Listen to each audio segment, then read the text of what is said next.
All right, because I wanted to open with this because I think we could bounce around a little bit. Like, definitely want to get like because I mean after day one we didn't really talk at all, so I want to get your thoughts on those. But before we do that, um, this is the first one because I've heard the most talk about this one. So like I just think we should just jump right into it because I want to Okay. get your opinion on this because I think my thought on this is pretty opposite than what I've seen mostly, and this is the Michael Penix Jr. pick. I mean, when it happened Ooh. live, it was like, bro, what the heck just happened? I mean, that was never something I even considered. We were talking about different teams. So I want to get your thoughts on that because for me personally, just like the quick analysis, I actually really like the pick looking back. I think this is actually makes a ton of sense for Atlanta. And I feel like we kept like plugging in, it had to be an edge rusher. But it was almost like because we kept plugging that in there, it was like, yo, they should have some flexibility then. Because like every time we talk about Atlanta, I was like, man, they're a pretty good team. So I think it actually makes a ton of sense. What do you think about the Michael Penix to Atlanta? I guess we're yeah. I mean, at the end of the day, if you have a guy that you're kind of sold on, you could always make sense of it. But where it doesn't make sense is when you locked up Kirk Cousins for 4 years, $180 million. Like, even at a certain point, if you want to just move on from him to use Michael Penix, you're then paying leaves like $30 million in dead cap. Like that's just, none of that makes sense. I like Michael Penix, the player. I've always have. I kind of was confused why he wasn't viewed as a top 10 pick, or at least in the conversation of those top quarterbacks. I guess I get the injuries and whatnot, but like just when you watch him play, he balls. Mm-hmm. And then he just flat out balls. And I like mobile quarterbacks, and I call Penix a mobile quarterback. You're like, what do you mean? He only got like 4 yards rushing. That's not mobile quarterback in my book. Mobile quarterback to me is a guy who can move around, restructure of what was designed to happen. He feels like that type of quarterback. So I think that he could have worked almost anywhere. I like Penix. Him Yeah. getting at 8 while you just re-sign Kirk Cousins. I mean that's the head scratcher for me. That's just where I guess I'm lost because he's 23, 24, Penix? 24, I think so. 24? Yeah. A Which I little guess older. doesn't matter. I guess you put yourself in a little bit of a Aaron Rodgers situation, but a top 10 pick, though, you're also paying him more than what Aaron Rodgers was. Or I'm sorry, Jordan Love is what the name I was looking for there. You're paying him more than what Jordan Love was getting paid sitting on the bench. Those 2 years, you're paying him, again, top 10 pick money. And then you obviously got to play him 2 years, or at least sit him 2 years, unless Kirk Cousins gets hurt, because there's no saving anything in a cut with him until 2026. Well, I like Right. Penny there. And you're Okay. right. Yeah. They didn't have too many like needs per se. Yeah, no, I think you laid it out. That was really the only thing there because it was like just with you. There's an out after in 2026. There still is dead money though. I mean, 25 million over the cap says 25 million dead cap. After Yeah. that's less. But so it's like okay, 2 years and then we can get out of this. I liked it from the same perspective you did. I think where it's like, yo, Michael Penix. Like I didn't really deep dive any of these quarterbacks, but bro, Yeah. Michael Penix was a dog in Indiana. This guy's been a dog. Every time you watch Penix, like, yo, how do you not love this dude? So I can understand why a team would fall in love with him. And then it's also the Kirk Cousins thing. Like to me, I think Kirk Cousins is like super underrated. Just generally, I think Kirk Cousins is like, yo, I can make Casey's top 8. I really think this guy's like one of the best in football. Wow. But because he's come, yo, it's okay. So yeah, probably different on that one. But bro, I think Kirk is like a dog. However, it's Wow. also like knowing that he's coming off that injury. I'm like, okay, I can still understand that for sure though, because Yeah. like when we were thinking about and you know I'm a golf guy too, so when we were talking about Hooker, I can remember like talking about him as like, yo, maybe that should be our pick in the first round, and I wouldn't have had a problem with that. I'm glad where we got him. So when I look at it for the Vikings, I'm like, okay, bro, he is 36, he is coming off a big time injury, and then it's like because there's that out in 2 years, and you're looking at Atlanta. And then the fact that they followed it up, like their next 3 rounds, they had Brandon Dorless in there. They had That was a Braylon weird one Trice. too. Brandon Dorless was a weird one. And then they had Rook Orohoro as their next 3 picks. You took the same dude, essentially. Those guys, you're not sure if they're Rook and defensive tackle, Dorless. you're not sure if they're edge. Like the one that was craziest to me, and obviously like NFL, like the GMs themselves, because this is where you lose the difference between because there's actually legitimate scouts that are in the media doing these mock drafts. Like Daniel Jeremiah, he's a former NFL scout. He used to be in the game. I mean, there's multiple guys like this. I believe like Lance Zierlein. Like these aren't just like guys who these aren't us. No disrespect to us, but like these aren't guys who got out the mud in their basement. It's these guys actually worked for like organizations. The difference between like their boards, the only bits of information they don't have is they're not able to sit in these team meetings and have interviews with them, these top 30 visits, and they don't have access to the medicals. So, like, I know that Johnny Newton had that foot thing, and I don't know if there was more to that outside of the foot, but I believe it was a Rojo who went ahead of him that I was scratching my head about. So that player specifically, because like I love the fact that like that was because that was like the one that we kept plugging, like, yo, that's the need there. That's where they're gonna go as edge. So I just love the fact that like, yo, they hit it 3 straight times, basically. I mean, they're all different. Trice is like more of your pure edge, but they did hit it 3 times. I mean, I don't love the fact that there's no cornerback listed here. Like, I'm looking at that. I don't love that. Like, but I also do feel like the fact that they did what they did, it was kind of like, I guess you could argue one side's like maybe they just overdid it then, but I just know that they lost Calais Campbell. So I'm like, all right, Rook, like if there is one thing that he brings crazy length. And all these defensive linemen, it was really weird this year.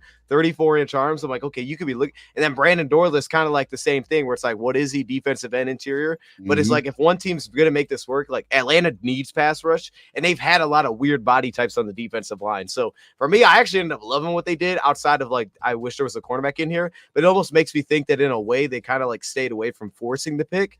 And instead, they kind of just stuck to like, yo, we're just going to take the quarterback. And then they ended up, the Casey Washington one was just weird. So like once we get beyond that, it was weird. I get it. He's big. So I guess you're going just with like a big physical receiver because he just fits into what you have. I don't love the pick there. But anyways, I just thought it was kind of cool. I liked what they did. Yeah, because I mean, Braylon Trice, I mean, you got your edge. I like Braylon Trice. Yeah. I guess I'm not gonna lie. I like both those guys, Rook, and I like Brandon Dorless. I just felt like they were repetitive picks, but maybe some people could say the same thing about what we did as the Detroit Lions at cornerback.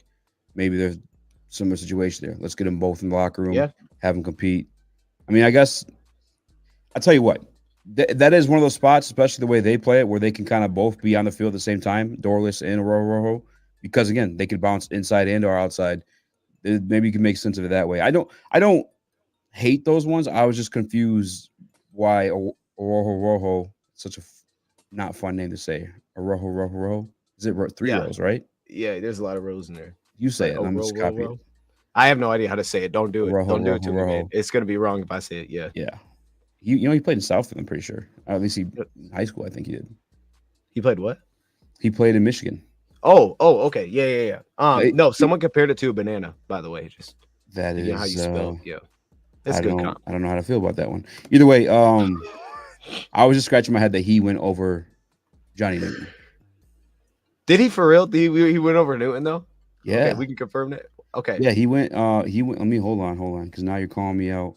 Nah, I'm not trying to call you. Look, you can double check. Let's see. All right, so it was second round. He did. He went right before him. Yep. That's why I was scratching my head. I was like, yo, what? Okay. That's fair. Here's what I'll say in defense for them, because I just said it. I like the pick, so I gotta have a defense for it. I will say, like, I think you could make the case that Rook could be like their Grady Jarrett, like build wise. Like maybe if that's because I know he's still there, but it's like maybe that's kind of like the view of the future there. It's like because they clearly have a way they like to build. Like, yo, we're building through the trenches, I guess. Yeah. So I think you can make that case. Like, to me, Newton personally, I thought Newton was a little bit better wider. I feel like Rook has the body type where you could plug him in a little bit closer to the guard. I like Rook a little bit wider. Like if I had like for the Lions, like because we have a nose tackle, like this could work because I could kick him a little bit wider. I always liked him a little bit wider with the pure nose tackle. So but I get what you're saying. That was your guy. Maybe there was some injury thing there that we just didn't know about. Yeah. Because that is a little bit interesting because even Rook was super rotational. Like Johnny didn't even come off the field. That dude just was consistently out there. So I get what you're saying. Yeah. That was your guy. Yeah. I get that. Are you related to Jonah Jackson? I don't know if this is like an inside joke or something. People say I look like Jonah Jackson. Okay. Is it the beard? Who asked that? My man Marvin Tolbert. Shout out to Marvin. No, yeah, a few times. I feel like I don't look like him today, though. Today, I feel like I look like me right now. I got this damn light. Let me see what this is like when I turn this off. Yeah. Clear up this rumor dose and easy. I heard both of you guys cried all day yesterday. Yo, I'm gonna be straight up with this. Oh my goodness. Hold up. Wait a second. KB Alto gifted 5 memberships. What? Hey, can we get some birthday cakes in the chat? Also, I don't know. We've had this happen before. This is the second time I think this happened. If you got a membership and you know it, like, hey, say what's up. Clap your hands. I don't know how that works. Clap. Yeah, there. Stand up. Membership, you know it. Clap your hands. Hey, I appreciate you, KB Alto, man, spreading the love around. What was the question? Oh, this one. No, bro. Straight up. Like I put this on Twitter, man. I'm not gonna get into this one. What? I like Will Harris, bro. Like straight up. I understand. Like as a Can I see player, the comment again one more time? I didn't see. I never read this in entirety. Chris, it was just kind of a joke. I heard both of you guys cried all day yesterday when Will Harris signed with the Saints. Bro, like I get the joke, right, bro? I do get it, but I'm like, bro, I got no issues with Will. Like, I just thought that on X it was getting a little bit crazy. The amount of hate that was coming for Will Harris. I always think that stuff gets a little bit kind of crazy personally. Oh, yeah. X like is toxic. It gets nuts. It gets nuts, and it's always been like that for Will, like for years. So I actually kind of hate it. So like to a point, like I've almost tried to like flip to the opposite side. Like, bro, y'all are going way too crazy with this.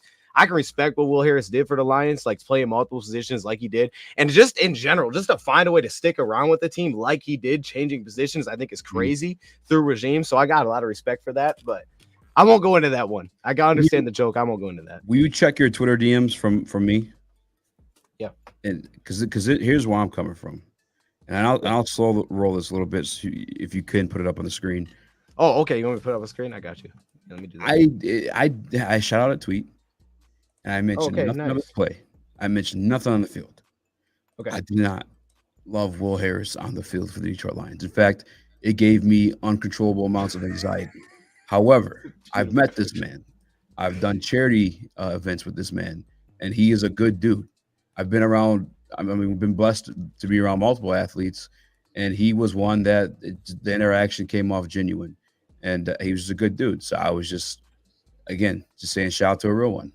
I appreciate the times that I had spent with him.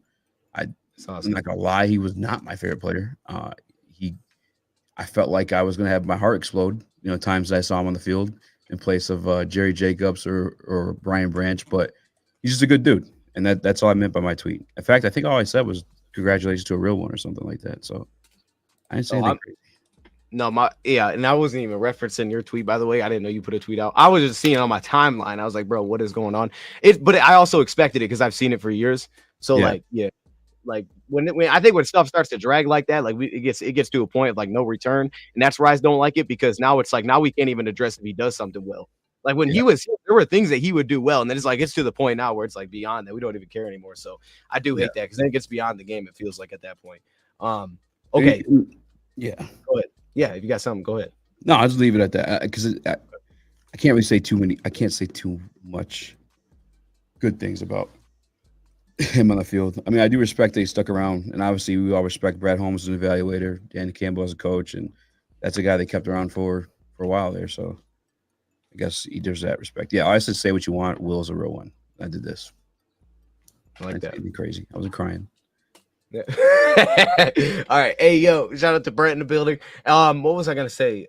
Okay, so that was the first one. I thought we had to start with that, and we can bounce around to some of these lines. So I actually have some clips, so we can even throw those too because we have to talk about like a couple of these specifically. Okay. But I'll go right to you. I'll just put you on the spot then. Is there anything else that stood out to you first couple of rounds? Maybe a specific pick. I got a couple if you don't have any. Not so much the first couple, but I will say. I mean, this is just off the top of my head. I didn't really do too much prep, but I think it was 5th round or 6th round that we saw. What's his name? Well, one, Devontae Walker went extremely late. There was another wide receiver. I was just scratching the kid from Oregon, Troy Franklin.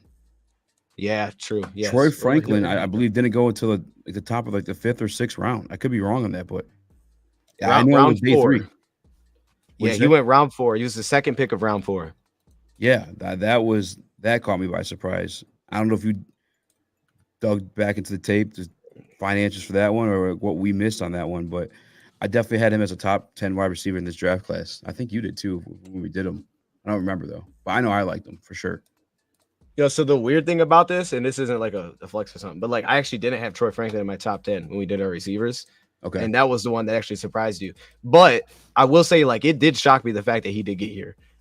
This is the one thing that I could have said, and I went through my notes when we were live because like my comp that I wrote for him was Kendrick Bourne, but faster. Like that feels kind of disrespectful, but that's what I put down. And I know he had hands in general, like that wasn't great. So, but it does feel like I don't know. I would have to look through every receiver that went first because I know Walker went afterward, and I feel like the receivers that went before him, Like if I'm just going through like even Jermaine Burton, I know there's off the field stuff though. He went like mid round, third round. Like to me, I had him on another. Roman Wilson going before him isn't crazy. Like I don't know if there was anybody that actually went before him that I feel like was wild. Maybe Luke McCaffrey. Okay, Luke McCaffrey maybe a little bit. You could argue the flip side though. Luke McCaffrey's was a much better contested catcher, but like he wasn't, So Luke McCaffrey maybe was the only surprise that legitimately went before him. I think it was more so the surprise that he didn't go higher. Like maybe versus the receivers, it wasn't shocking. It was more shocking that just in general he wasn't a higher draft pick. But honestly, to speak to that point, like Jatavian Sanders being right next to him, that did surprise me.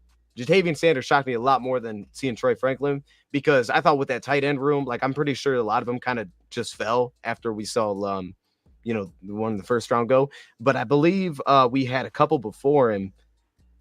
Let me double check there. I thought we had a couple before him, but maybe we didn't. So maybe that's actually a similar situation. Yeah. We might actually, it might have been the next one off. Well, I say that because I'm pretty sure like the knock on him, because you and Broad are really the ones that kind of turned me on to Sanders.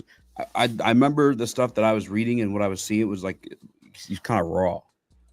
Yeah. So I guess I get that part of it, right? But he still was an athlete. But yeah, that one feels weird. Like the Kyle Pitts experience probably hurt his stock a little bit there too. Yeah, that doesn't help. Hey, I'll say this though. now that we're looking at this thing live, hold up. What was Washington doing, bro? I'm looking at these draft, like, hey, they had conviction. All right, they got your boy, they got Newton, but I'm looking. Okay, so they took Sanders. Actually, everything looks kind of chill until we get like beyond that. Now I'm looking at these. So they took Ben Sinnott in the round 2, which I thought was crazy. At the time, I was like, all right, he's a great athlete. Like he looks different than every tight end athletically, so I can get that kind of, even though I didn't like him that much. And then they took Luke McCaffrey over Franklin. They were the ones that were weird here, because it's like, all right, these guys may have been falling a little bit, but they were the ones that seemed to kind of went out and just got the player, like took the guy that not many people thought were the top at that spot. I don't know.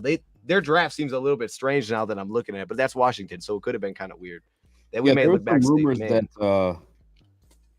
don't forget Ben Johnson had an opportunity to go there to become a head coach, and he actually turned it down, which is like something a lot of guys don't do at the NFL level. That's a lot of money guaranteed, life changing. Even if you do end up getting fired. But Ben Johnson didn't want to go there, and there's been rumors that like there's just too many cooks in the kitchen when it comes to Washington. So I'm not surprised they may have done some weird stuff. I'm not too familiar with Ben from Kansas State. Actually, I actually like that kid. That's the big white kid, right? Yeah, white dude, kind of lanky looking.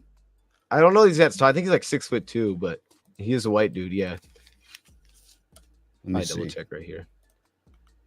Yeah. Oh, 6'4". Okay, I'm sorry. They haven't listed at 6'4". I thought he was. Yeah, actually, okay. I didn't hate him. I actually, that was early though. Definitely didn't think it'd be second round. I better get that out here. Oh, okay.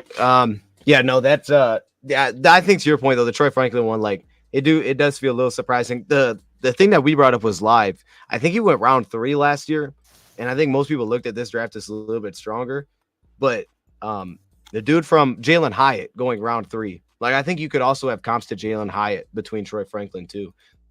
Like, that wouldn't surprise me if you thought they were kind of similar. And I remember like there was thoughts that maybe Hyatt would go super high because of his speed. And then he ended up falling to, I think, round 3. So maybe there was size. Yeah. So I mean, maybe there was similarities there. The only thing I could think for me is just like grade wise, I was kind of low on his hand. So I mean, like I said, like for receiver rankings, it doesn't seem crazy.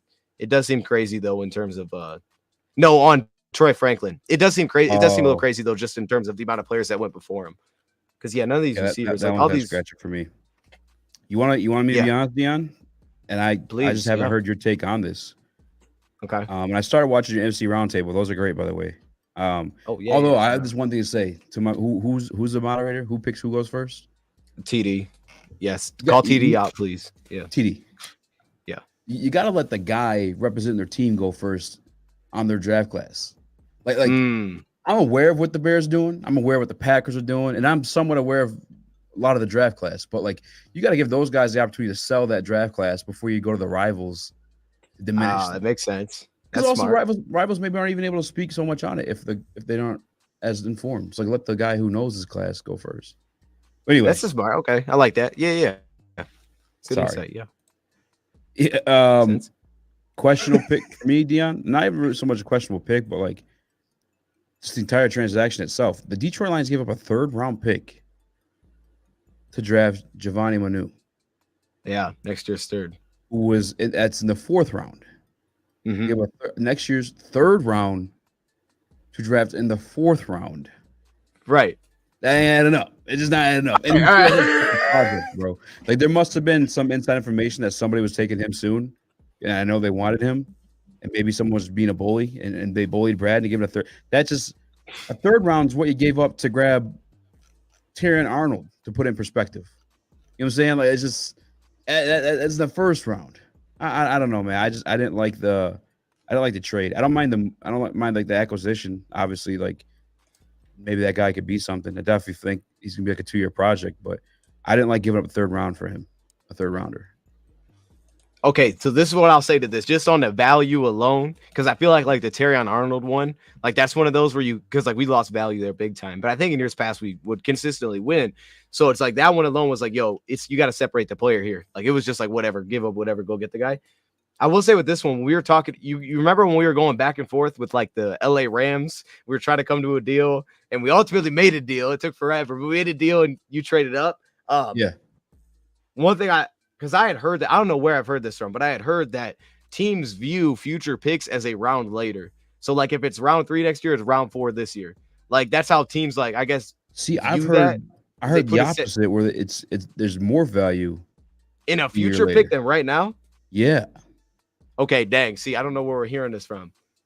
Personally, that doesn't make any sense to me. But you may have heard this from a better source than what I heard mine from. So like, does that make sense to you though? Like, why would it be more valuable? I feel like it has to be more valuable in the moment. So the way it was explained to me was the future pick. You don't know what it's going to be. There's possibility that it's higher than the one that you know what it is at that moment. It's like the argument. But maybe that could also be with earlier round picks. Like when I had this discussion, it actually was from a pretty credible source. It's Trevor Sikkema from PFF. Mm-hmm. So he said, we were talking about making trades, whatever. He's like the 2nd and 3rd rounders of next year are actually viewed higher than. But then again, that trade would have made sense though. So maybe you're on the right side of things, and Trevor and I are wrong. That's very possible because none of us are NFL GMs. Yeah, I guess that does make it interesting though, because if that's the perspective on it, then yeah.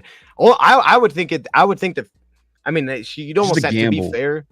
It's a gamble, right? You'd have to like know what next. You'd have to have a really good sense of what next year's draft class is to almost make sense.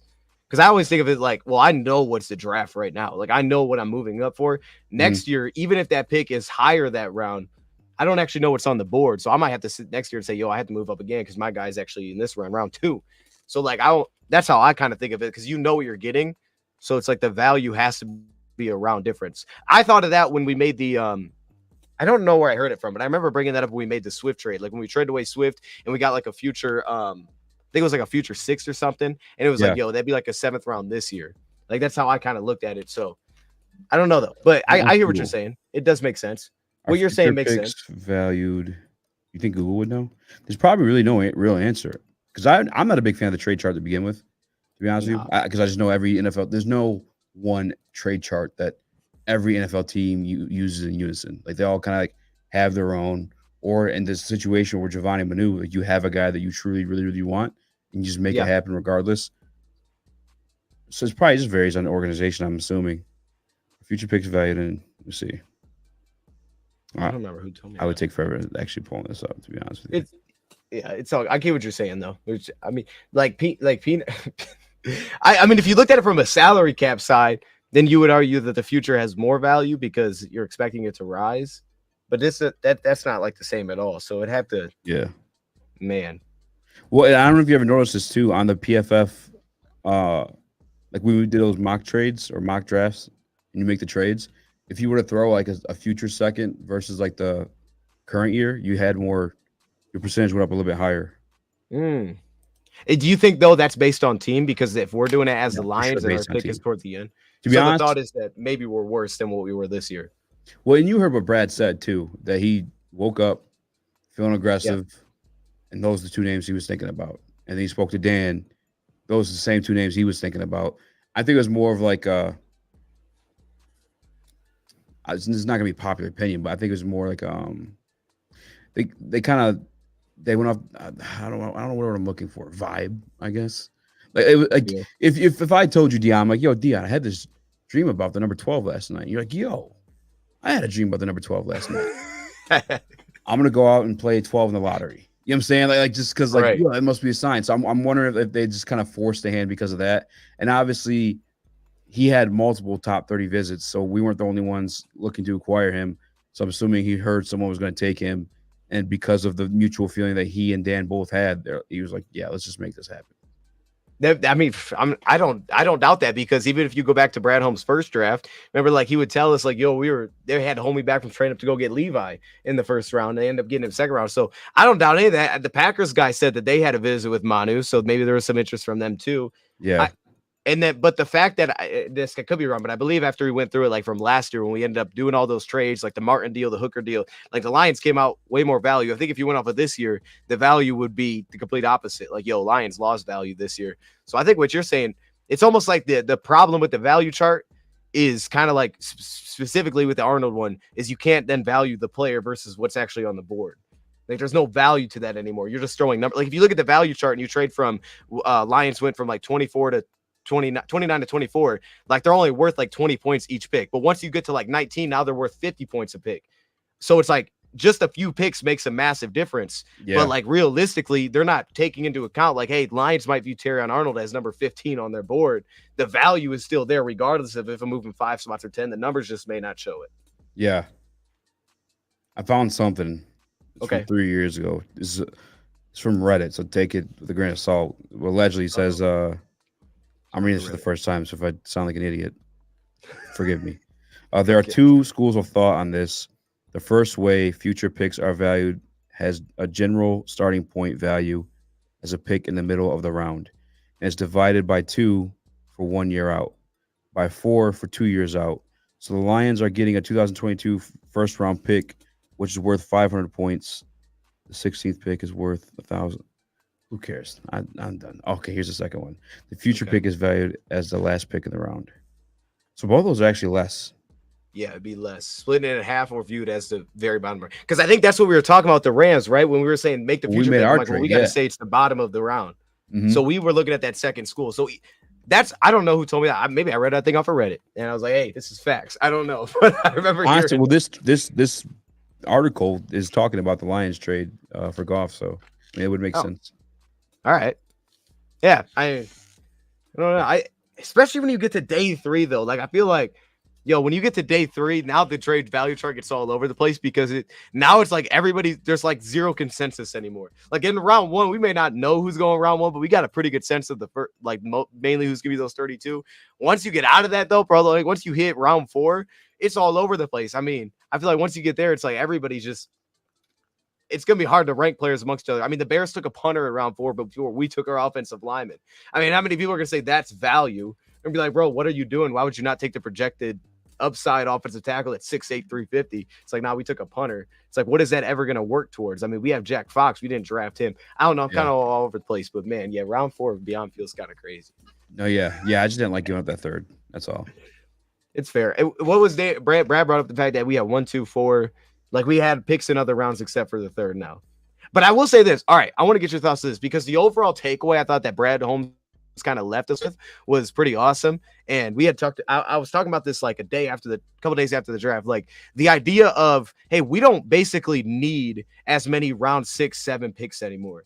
Like, you can have them. But I think the idea of like, oh, we need, because when we had no pick after, and I noticed this, we made a round 6 pick. And like 20 minutes later, the Lions went live into their presser. So it was like they already knew they were done. Like, yeah, we're done. We're not getting back into the draft. But it's like kind of that idea or that mindset of like, yo, our roster, we said we were going to build through the draft when we got here. We've done that since we've gotten here. And if you go through the Lions roster, and the reason it's so hard to plug holes because we literally could not rank needs for the Lions. I had receiver 1. Lions didn't even draft a receiver. It's like impossible to rank needs now. The idea that you need all these draft picks back and find value. But the idea that like, yo, we can make it 4 draft picks and we walk away with 4 guys we like, that's fine because we don't need to fill out the roster anymore. Our roster's filled. If we make 7 picks and we just sit there and we're not moving the board, if that round 6, 7 guy, we're like, maybe there's something there. He's probably not even making the team. So it's like now we just wasted the draft. You might as well put those together and go get someone around 5 that at least you think has a shot to make the team. Yes. Because I'll tell you what, every pick that we have, I don't think you can, like, from what I've seen so far, maybe you disagree. I don't think there's a pick that you would say, like, I don't see a spot for this guy. Like, every guy seems to have, like, a pretty, like, yeah, they're going to find a spot. Yeah. Vaki's going to find a spot because he plays everywhere. Yeah. Like, if there's anybody, like, up for question about making this roster, it's, and I hate to say it a lot, but there's probably guys like Craig Reynolds. You know what I'm saying? Like I feel like every guy in this draft, absolutely, without question, every guy in this draft is going to make this team. I'd be blown away if somebody from this draft class didn't make the roster. First, you got the guys you moved up for. Like, you literally gave up capital to make the move. Giovanni is going to be an investment itself. Like, you got to wait 2 years to see that thing play out. Vaki is going to give you production right away on special teams. At least I believe that to be the case. I think Mingo is going to give us production right away this year. I love that pick, Dion. That guy. Oh, my God. You could almost – I said this on our show. You almost flip those 2 late picks with those 2 4th-round picks, and I think that would have made more sense. Because, like, Mahogany and Wingo, bro. How do they fall that far? Especially Wingo. I mean, you're talking about a guy who has the traits of, at least Dan Campbell traits. I'll say that. Brad Holmes, Dan Campbell traits. Team captain, hard worker. Was a transfer from Missouri, then became team captain. Had his production in limited action. He had the second fastest 40 time. The 10-yard split was in the 96th percentile. On top of having the production, the tape on it too. How did this guy fall? It makes no sense how Wingo fell. I can't even, like, it's like I feel like it's rigged at this point. How does that happen? and by the way, we've seen this stuff happen for the Steelers, for the Ravens, for these good teams for years, and we're like, a year keep having these guys fall in their lap. It's finally happening to us, man. It's finally happening to us. But I guess because I haven't got to talk to you about this stuff, and I'm sure you talked about it a million times. How did Wingo fall? How? No, first I love what you said at the end, because, like, Baltimore, I was gonna bring up Baltimore because, like, when they took Adisa Isaac, it was like, oh, of course they got Adisa Isaac in round 3. Like, yeah, obviously he was gonna be there for him. No, you'd be the only thing I think you could point to of why he could have fell. You could make the same case. Someone brought up James Houston. Yeah. Like, you could argue that Wingo, it's kind of a weird fit. Like, it's almost like, why did Dorless fall to round 4? Because he was so darn productive, but what do I do with him? Because he's 270 and his arms aren't that. You could make that case with Wingo. I think he's like 285, but he played on the interior and he's got short arms. Yeah, but look, maybe teams didn't like the body type. Look, you're right. Aaron Donald. I mean, obviously that's an extreme. Those guys were, like, freaky productive though in their final. Like, Wingo wasn't that. Fisk, yeah, but also where did Kalijah Kancey play? Pitt. Huh? Wait, is that what he in college or the NFL? College. I know he's in Tampa. Yeah, Pittsburgh. He played at Pittsburgh? Oh, yeah, he did. You're right. Well, I guess, like, the thing for me where I can, again, limited action, and I value it a little bit more. Maybe I shouldn't. Maybe I should just base it all off tape. But, like, he also played in the SEC for that limited production. You know what I'm saying? And the tape is, like, there too. This guy's like consistently the first guy off the line. And he became the team captain. Permanent team captain. Yeah. That's 21. I guess number 18 over there is like how number 1 is for Michigan. It's like a coveted number. I don't know. I was just, that one blew my mind. I think that's going to be the steal of the draft. Christian Mahogany. I know we're supposed to be talking about the other team's drafts, but I just haven't got to talk to you about these late round picks. Yeah, just go for it. Dion, if it weren't for Kevin Zeitler, I could see that guy starting this year. Oh, I could see him starting this year. He is a less refined Jonah Jackson, maybe even a little bit more aggressive. Like, he's going to fit this run scheme. I can see that. Dirty. That was a guy I thought would be 3rd, 4th round. Right. Fucking round 6. Sorry for swearing. Those 2 picks blew my mind. I love Brad Holmes. Bro, no, like, I love that you said it, because that's like the one player I kept flashing. It was like, yo, this kind of feels like Jonah. This, like, feels like Jonah. Yeah, like, it's not just me. I feel it, because he's so good as a polar, but then it's like, you see the explosiveness there for what you said. It's like there's more violence than Jonah, I feel like. And you see it. It's like, bro, there's a lot of, like, diversity here. And I thought that's where Jonah's calling card was. He could do kind of everything. Because I remember when Jonah came back from the injury and Dan was like, yo, he makes us more athletic on the offensive line. That's what this kind of feels like. Like, he doesn't test that way really at all. I guess outside of maybe the 40 was solid. Well, take that back. He had a good vertical, so that does test pretty well too. But it's like, bro, when you watch him, you're like, yo, he kind of does everything as a run blocker. So like he feels like he makes us more athletic there. So I like that comp to Jonah. And then go ahead. Hey, I was just gonna say the one thing that stood out to me because I haven't got through all the games yet. Like that's the first player I'm gonna go through, so I've got through like 6. Like when he got to Georgia Tech, and for anybody that's like watch him against Georgia Tech because I got up to Georgia Tech and up to that point I'm like, yo, he looks kind of weird. Like the amount of times you would see him kind of like sitting there before the snap and he'd start rocking and then he just kind of start to fall over and you're like, bro, what is going on with this guy? And then it'd be like, oh man, he's gonna get false starts left and right. I don't know why he's falling over. It's like he couldn't sit there. Every time he looked different. But once you got to Georgia Tech, it was like, oh no, he looks normal now. Like he stopped doing all the craziness, trying to put his hand. He just sat himself down, and it's like, yo, this looks so natural. I feel like something flipped there, like coaching wise, and that gives me excitement because like maybe they got into his ear and like, yeah, we got this thing figured out. And then it was like, oh, this looks really good. This looks real consistent. Like you can do this every down. Before that, I didn't think he could. Now it's like it's there. And then the run blocking, all that. The run blocking as a puller, every time he pulls, there's success. It's insane. Yeah. Like this is insane, bro. Go ahead, man. I'm telling you, I love that. The other thing too, I forget who I was talking to. This guy named Al. You should meet him. We probably should have him on one of these streams next time or next year or whatever. But he was talking to some offensive line guru, I guess. And I guess like the word around town, not around town, but in the scouting community, he's also like was pound for pound like one of the strongest guys coming out of this draft class too, in the interior offensive line. I think he actually won an award or was ranked that by some publication, which obviously that could mean close to nothing. But you see it on the film. Again, I think like a more aggressive, like we said, Jonah Jackson. Because I want to ask this part for you too. Where are you at with Zeitler as a run blocker? Because I feel like he gets his bread pass blocking. Like I don't see him pulling the way we pulled with Jonah in any of that. Am I wrong in that from like what I've seen? I know you watch more than me. You know, and actually now that you bring it up, it kind of makes it feel like a little bit opposite than Christian in the way. Like I always thought with Zeitler, it was like there was actually like some good athleticism there with how wide he could get. And here's the thing with Christian, I'll say, I don't know that this guy does from what I've seen so far, like the wide zone scheme, like where you're trying to get really wide on the play. I don't know if Christian actually brings that to the table that well. Plus they didn't really do a bunch of Boston College either. Like you can pull him, you can use him as his own blocker. But it's like once you get really wide, I'm like, I don't know if this is going to be natural for him. But I was thinking back, I'm like, I don't think the Lions actually did that much last season. Like they were diverse, but I don't think there was very often where they were trying to get very wide on teams. I feel like Zeitler, like as a zone blocker, like I think he's a little bit under the radar in that category because I think he actually moves pretty well. And that with Baltimore, he was able to like really fit in way better. I think people thought maybe he would. But as a polar, I like him more as a zone blocker than I did as a polar from what I had seen so far. So yes. I guess a little bit opposite because I flipped it with Christian. I like Christian a lot more as a polar, but it's like you see the athletic traits of like, oh no, he could actually be more diverse than that, even though they didn't live in that as an offense. But that's a good question. That's something to really look into. That's something I'll definitely dive into for sure. Let's go. We got a mission for Dion. I like that. No, that's a good question because it is always talked about his pass pro, and he's legit in pass pro. We already know that. It's just like the run blocking stuff.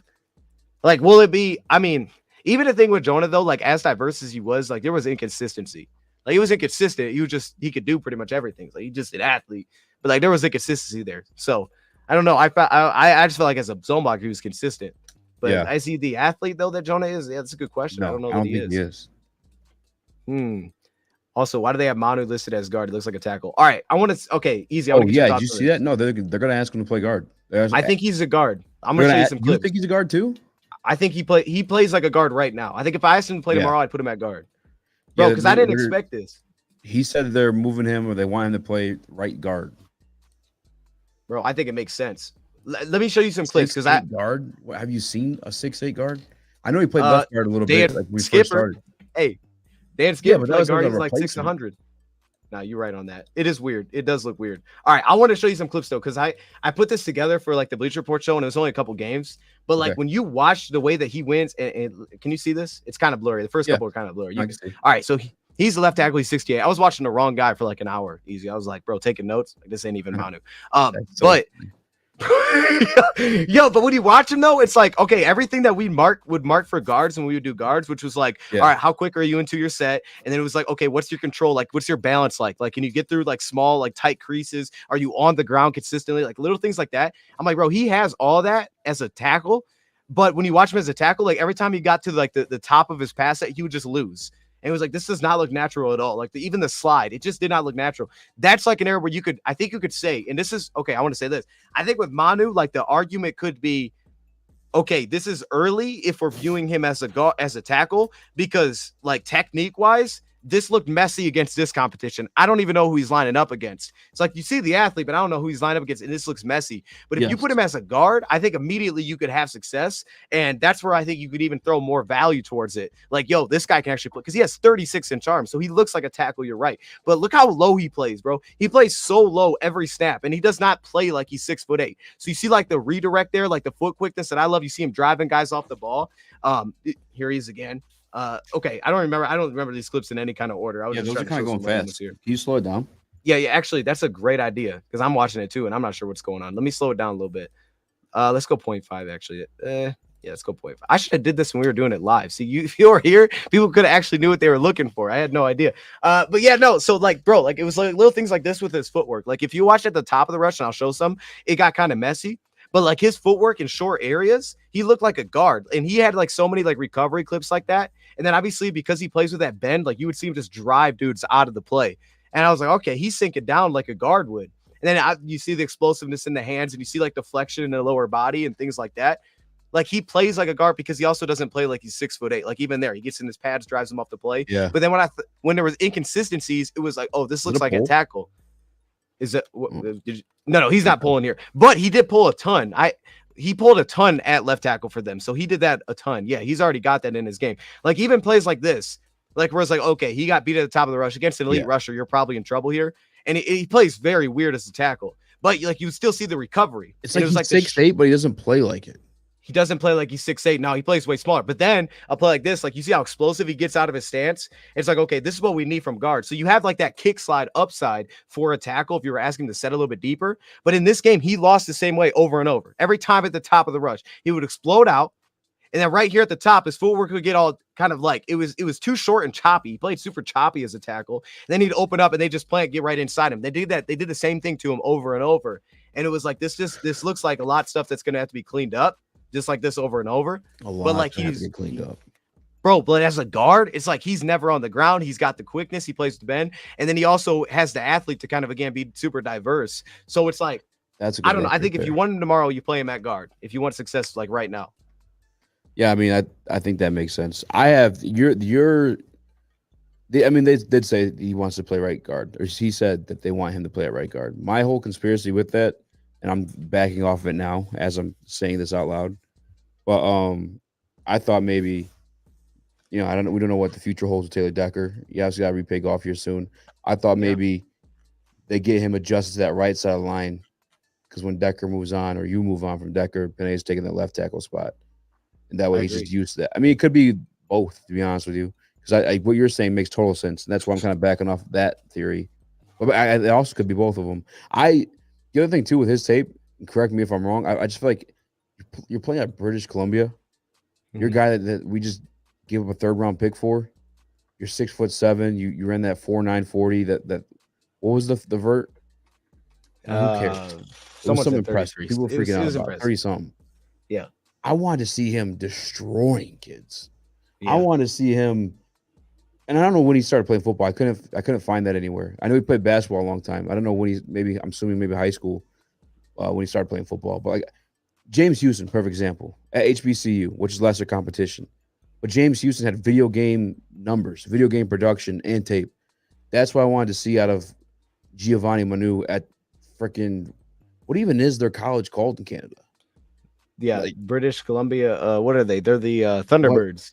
Yeah, like I know he plays there, but I don't even know what the division's called. Like I don't know. That's what I wanted to see from him at that size and that investment made in him. But listen, it's a project either way. I didn't like Broderick Martin when I first saw it, but I knew it was going to be a project. I know this with Giovanni too. It's just that we didn't give up a third-round pick to draft,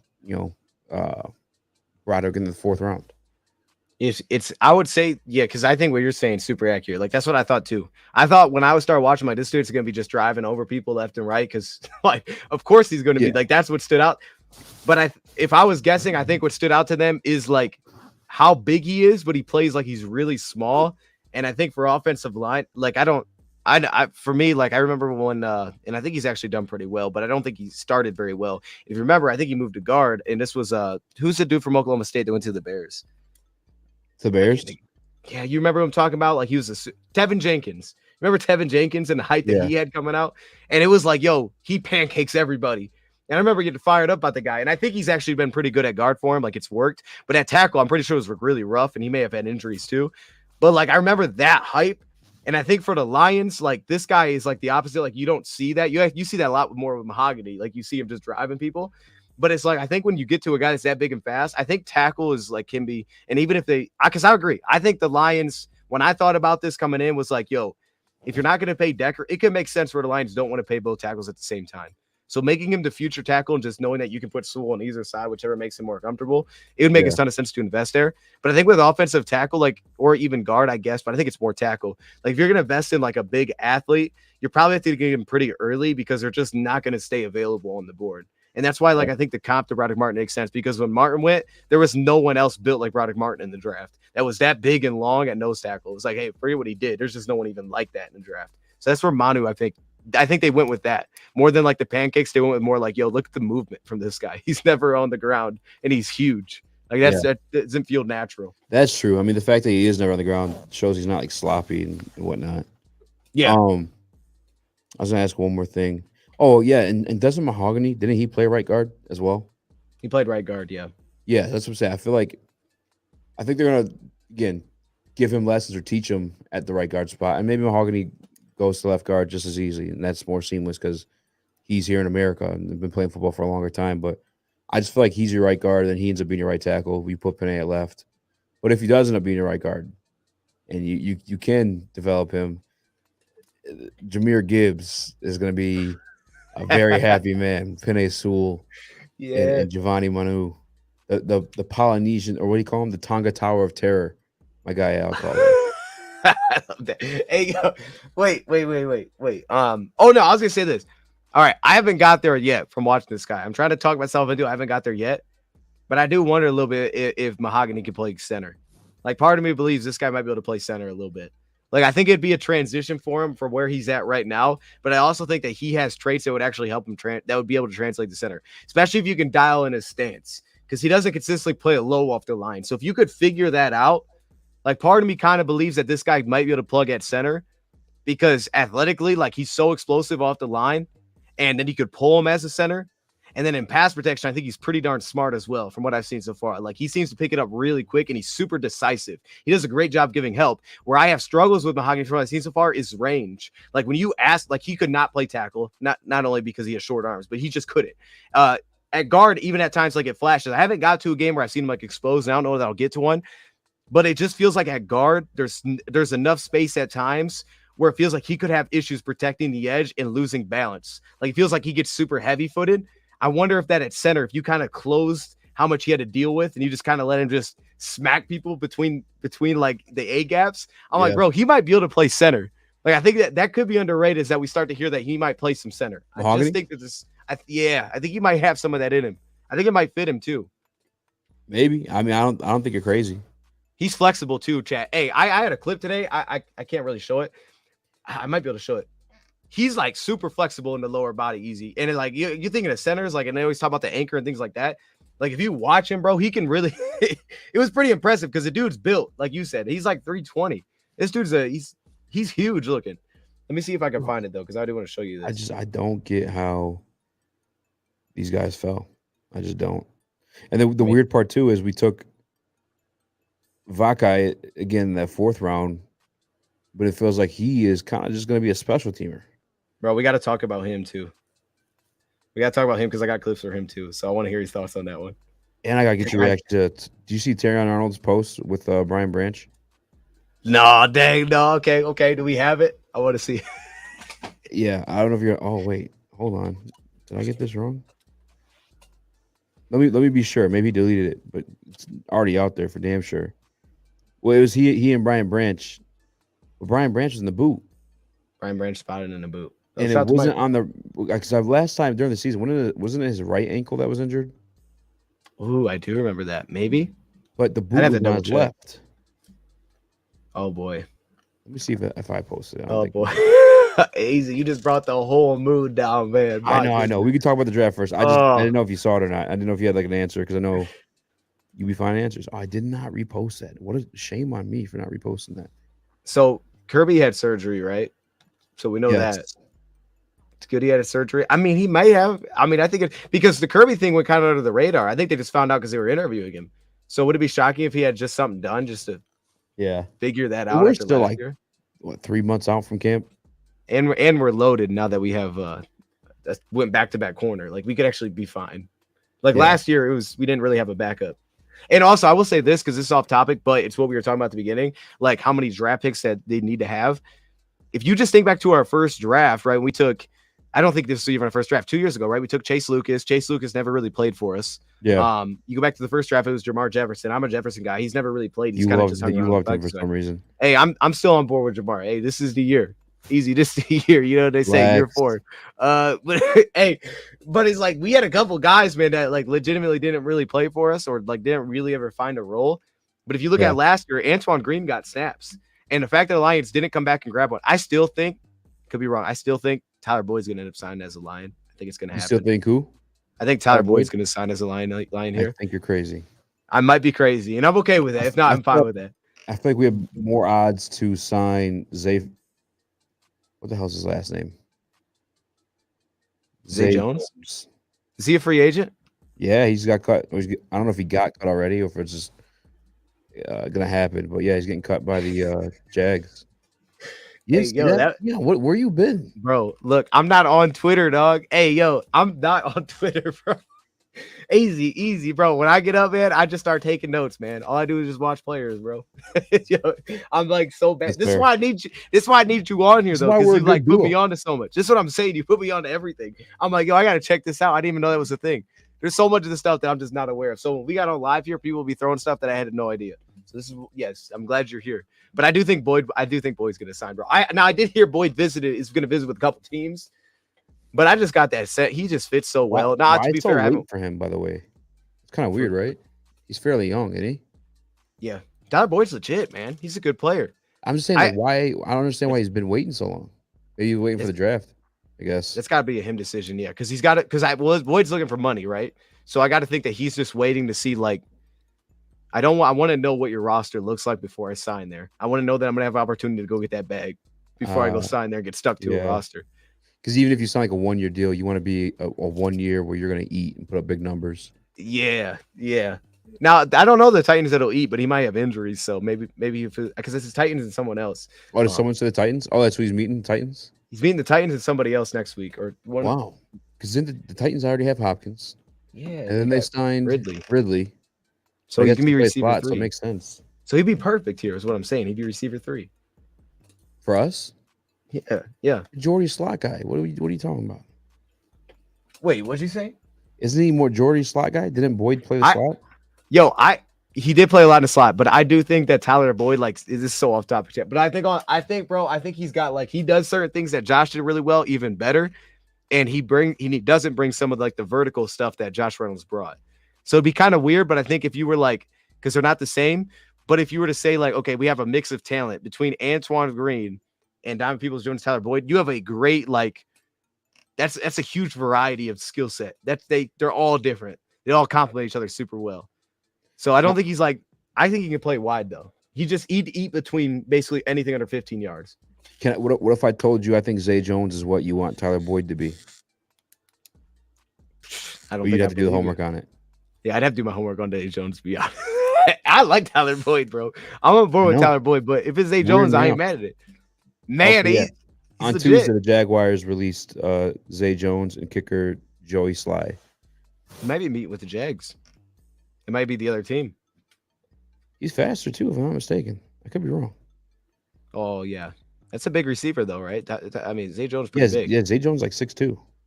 He's like a second-round pick. To be fair, I haven't watched Zay Jones. Okay, he ran a 4.45. Tyler Boyd, I think he ran the same. All right, I want to. So we got to talk about Vaki because at some point we're gonna have videos for all these guys. No, you're good. But I wanted to tell you why this started off being why did we do this? Not necessarily because I didn't like the player. Like when we drafted him, I thought I went through all the stuff as a safety. So I was like, this is a safety for the Lions.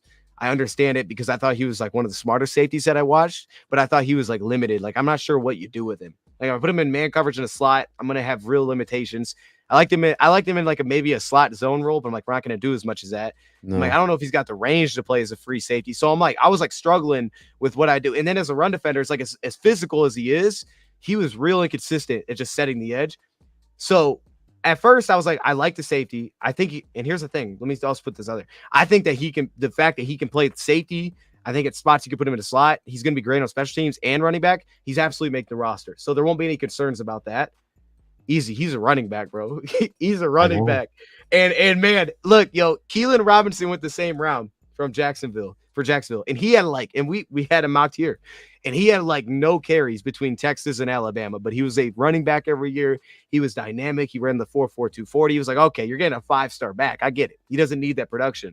It almost is like kind of like the tackle thing where to a point at running back, I think we could argue that it could make sense to maybe say, let's go off the radar a little bit. Let's get a guy that just shows the traits rather than has the production. I mean, you could make that argument, I think, at running back, especially if you're looking for something more dynamic than like he's a 2-down back.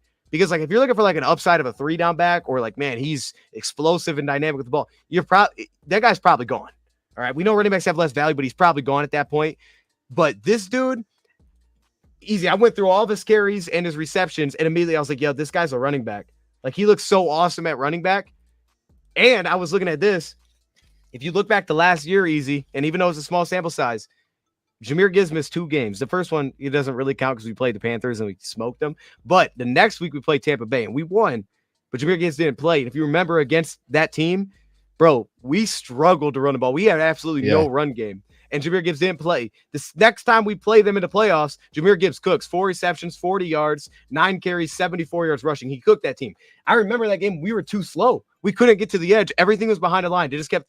So it was like right there, you felt a weakness. It was like without Gibbs, we have a weakness. And even though we love Craig Reynolds and Craig, I love Jamar, none of them can bring really anything that Gibbs brings from, that explosiveness. Like he can get out of the backfield quickly. The one cut run, like they don't bring that. And they don't really bring the receiving background outside of Craig, who was a former receiver. But we haven't really used him like that. But he's not really the separator as a route runner. Easy. I got a few clips here, man. I don't know how much you've watched him of as a running back or like what your thoughts are there, but like, go ahead. I can tell you more. Like, I'm going to let these clips play. This dude looks awesome as a running back. All right, here we go. I'm going to let him roll. If you like, give your thoughts on like whatever you think, or, you want me to talk about it while it's playing, whatever you want to do. No, I mean, we do a little bit of both. He's got natural. He's the ball player, bro. Quick number. I didn't realize. So he ran a 4.62, and immediately I think when we're thinking running backs, like, bro, this is a slow running back. Yeah. He also had like a 1.5. I think it was a 1.52 10-yard split, which is like elite. Yeah. And I was wondering, watching, like, this guy looks really fast with the football. I'm like, there's no way this guy ran that. But it's weird, right? It's super weird. He's super fast with the football, like, but it's like he's so dynamic where as soon as he plants and sticks, he's gone. I love this, bro. Like the vision was there. The way he was setting up blocks was there. He was like a tough finisher too. And like just that way that he would stick and get upfield. And then once you start seeing like receiving the wheel routes, the angle routes, you're like, man, bro, this guy is like a 3-down back that we just picked up. Like I'm watching this dude easy. He's a running back, man. And like, this is some of the receiving stuff. Go ahead though. Listen, when he was drafted, he was announced as a running back. He's going to play running back. But Brad's already come out and said they saw him as a 4-core special teamer. But he's going to get – this is why I see him getting utilized in the offense. You ever see Cleve Raymond come out of the backfield? Like Amon-Ra coming out of the backfield and they get the audible and he's out in the Y or in the slot, or just a moving chess piece when you come out in like 12 formation. Oh, yeah. Like that's why I see him as. You know what I'm saying? Like they might have him hidden back there as a fullback and you audible out, and the next thing you know, he's like lined up as a Y. You know what I'm saying? Like almost you remember, I don't want to say tight end. Oh, Brock Bowers. Brock Bowers is a big tight end prospect, but if you watch the tape, he's like not always in the line as a tight end. He played more like almost like a wide receiver and shit like that. Like I think he'd be utilized offensively like that. And of course he'll get snaps here and there. But I think he's gonna be like more like just a ace up your sleeve. They're gonna use him all around on that offense, maybe even the defense. But Ben Johnson's gonna get real freaky with him, man. Like It's going to be a lot of that shit, I think. And I'm here for it. We obviously have to see him develop more as a pass catcher, but he's done that. He's caught the ball in college. He just started playing on the offense side of the ball, and the production is wild. Like, Yeah. he offers the new look special team units, how it's going to be looking. He'll probably be out there with Mo Alexander or Khalif Raymond as like the other returner, and he'll be a hell of an ace defensively too on special teams. I think he's going to be. Listen, Dave Phipp was one of the 13 coaches that came up and helped propose like the rule change. And I know the Lions were heavily involved with that one. I don't even remember listening to Dan Campbell after the rule change came through with the special teams or the kick return, whatever. But it's something they fully intend to use, and they play that all phases of football to win the game, all 4 phases. And I think they fully intend on utilizing Vaki that way. But Ben Johnson, don't get it twisted. He's definitely going to cook something up for him. I loved what the Packers guy said. I think it was the Packers guy that he said, like the amount of fake punts that we do, like if he could definitely be a court because he's so smart. So like I'm just taking this from the defensive side, how smart I thought he was there. It's like, yeah, usually smart players, they play on special teams. Lions trust those guys. And we know they pay special teamers. So if this guy was literally just a special teamer that played everywhere, they'd pay him and he'd probably stick around for a long time. But it's like that like CJ Moore role, the Jalen Reese-Maybin who became the personal protector, like using him on fakes too. He'd be so dynamic with the football, man. Like he would take off on teams. Even thinking it like that. I didn't think about that either. It's like, he can tackle, but bro, give him the ball on a fake punt, bro. Let him go. Yeah, because you're gonna have to pay attention to him every single time on those punts. Every time. It came that way where Jalen Reese-Maybin was that player. Yeah. And now you got a guy who's actually like, you saw he bust through those holes. Pause, but you on the tape there, like. Yeah. And even if you're not doing it every single time, just the threat of it alone. Bro, nasty. All right, I wanted to show you this clip. I paused it because I want to show you this one. Easy. This is my favorite one, man. Yo, when I saw this, I was like, this guy could not have ran a 4.6. When I saw this move right here. Whoop. Yo, that was so nasty. Like how quickly he got up to speed on that. And I always love the angle route. It makes me think of Theo Riddick. I miss Theo Riddick, man. That dude was a dog. That's what I always think of right here. But bro, this was like disgusting, dude. And USC had like a kind of poopy defense, but like still like just the move in itself, bro. He's just a natural football player. Like they say, I think it was Herman Moore when we were there for the draft night, and he was talking about like I think we were talking about Terry and Arnold. He's like, "Yo, you may not have like the fastest 40 time, but like if you know where you're going, like your speed's gonna make up for." Brian Branch, perfect example, right? His 40 was great, but like just the wherewithal of where you plan to be at, where you need to be at, is gonna make up for that lack of like actual speed. But as you said too, though, he still has a great like burst to get there.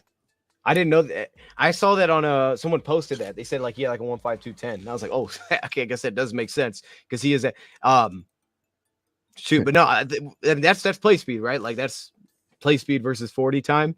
Yeah. I think the only time that gets you is where like to the Vaki thing where it's like, well, if I put him in man on a slot, and let's say he lined up with Troy Franklin, I'm like, okay, this would be a problem. I'd really have to have because this guy would run because even you would occasionally see with Branch, like guys can run away from Branch at times, but you like to your point, you rarely see it. One, you'd never see it in zone, but two, you rarely see it because like usually the slot's playing with the safety up, so he's just pushing him to that guy. And Branch, because that, he'll just get aggressive where it's like, all right, I know the safety's here. I'm just gonna run under his route then because I know that guy's over top of him anyway. So yeah, those like little things. And honestly, it wasn't even just Arnold. It was like, is there any way to measure that body control? I guess the cone drills, maybe. To what body? Measure body control for these guys? Like, because who just commented it? His stop and start is crazy. Peanut. I would say the 10-yard, man. I would say the 10-yard. Isn't 10-yard like your burst though? Well, wait, what are we talking about? You saying body control, like in the air, or you mean like just like the ability to like just stop on a dime and then like make that cut? I see what you're saying. Like dead leg maneuver. Like yeah. No, I get what you're saying. I would almost think like it would have to be a mix between like the foot quickness drills. Like maybe you look at the 3 cone a little bit to see how quick their feet are, and then also like like the vertical, like how explosive are they?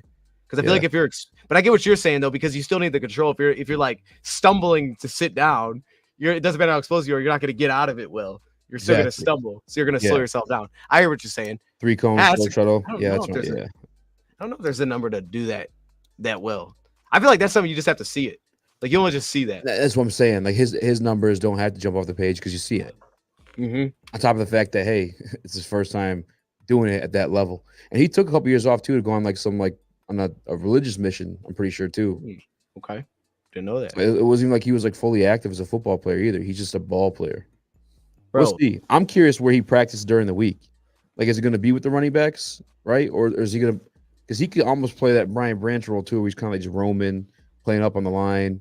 Because I would also like I'm down to see what he does there as well. Like, I'd almost prefer him to practice as a safety, and then during like team drills or 11 versus 11s, or whatever how you call those situations, then bring him to the offensive side of play.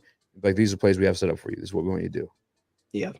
Yeah, because I almost feel like I'm with you because I think like it's almost like when you see him do the individual drills like we would see at camp. It's like I'd instead of having him, I mean, unless you're like worried about ball security, which he still showed. Like every time he would cross defenders, he would just kind of it was like, yo, he's so aware. But it's almost like I'd rather have you then work through like the transitions of a defensive back to what you're saying, that body control. Like let's dial it, because if we can stop and start, you're gonna be dynamic with the ball. Yeah. I don't need you to run through, the little pads to make sure that you're tough enough to carry the football. We can see that. We know you got that. So, yeah, I'm with you. I'd rather see the individual do this still there. And I think you could also argue the fact that he didn't play because he played running back because of injury. It's like that's the only reason he even stepped in there. So, there's also the positive he doesn't have all the wear and tear as a normal college back does. That's a like great most guys point. Are coming out all That's beat a up. phenomenal point, actually. He's going to be ready to go easy. He's going to last forever, man. He ain't even used to getting hit. I mean, it's going to be fresh when he steps in. I remember saying that about DeAndre Swift, though. He got hurt a few times. All right, speaking of getting hurt, go look at your Twitter DMs real quick. Okay. That was a terrible follow-up, Easy. Was it? Took what I said away. Yeah, because I said what I said, and I was kind of hype, and it was just. I know, but I just listen. Your dose of Deion, dose of reality is what I'm playing. Yeah. Hey, so this is it. Oh my goodness, bro! He got the scooter. Oh Lord! Wait, but there's. Yeah, where's the brace? Is there $1 there on the ground? I'm playing. Wait, hold up, Easy. I can't zoom in like this. No, you're fine. Where? I was like looking for $1. Wait, where's this? Where's the brace? I don't see a brace on his foot. Oh, on his foot. You're right. You're right. Yeah, that'd be ankle there, too. What do you think? Just rode up on a scooter? Hey, that's what I was wondering. I was like, hey, the scooters did look kind of fun. Hey, when everybody had a scooter at school, bro, it riding scooters downtown. Yeah. Hey, the one knee scooter is crazy, but saving the environment, Easy. We always knew he was a good guy. That's what he's doing. By the way, though, what are those shoes, Easy? That's what I'm trying to figure out. Like, what are we wearing here? What are those? Listen, you ain't gotta tell me, man. My birthday last year, we were going to this place called Legend. I'll take you there one of these days. Okay, yeah, I heard of it. It's a venue or location where you're not allowed to wear like certain things. There's a dress code. But gotcha. Because your boy. They let me in there with my Crocs, and we were having a grand old time. Okay. So I'm not one to judge shoes. I wear Crocs and everywhere. You have like the Croc guy. Do you have like little things that you put in there to like give yourself like some style? Like you put like I'm too grown for that. No, that's too far. Yeah, way too far. All right. What do you take me for? Hey, I'm gonna be honest, bro. If I had Crocs, that's what I do. Because I'm saying that's the style of it. Like I can. You're young enough to do that. I have children. It's all right. They'll probably think it's cool to be like, oh, you got Buzz Lightyear on your foot. It's like, yeah, of course. If my kid decided to dress my shoes, I'd rock them. But I'm not. Yeah. No, we'll just say that. You didn't have to. Yeah. No. Now we know. I'm good. It's nice to know. Easy. Stick your foot up in there. Easy. You bedazzled.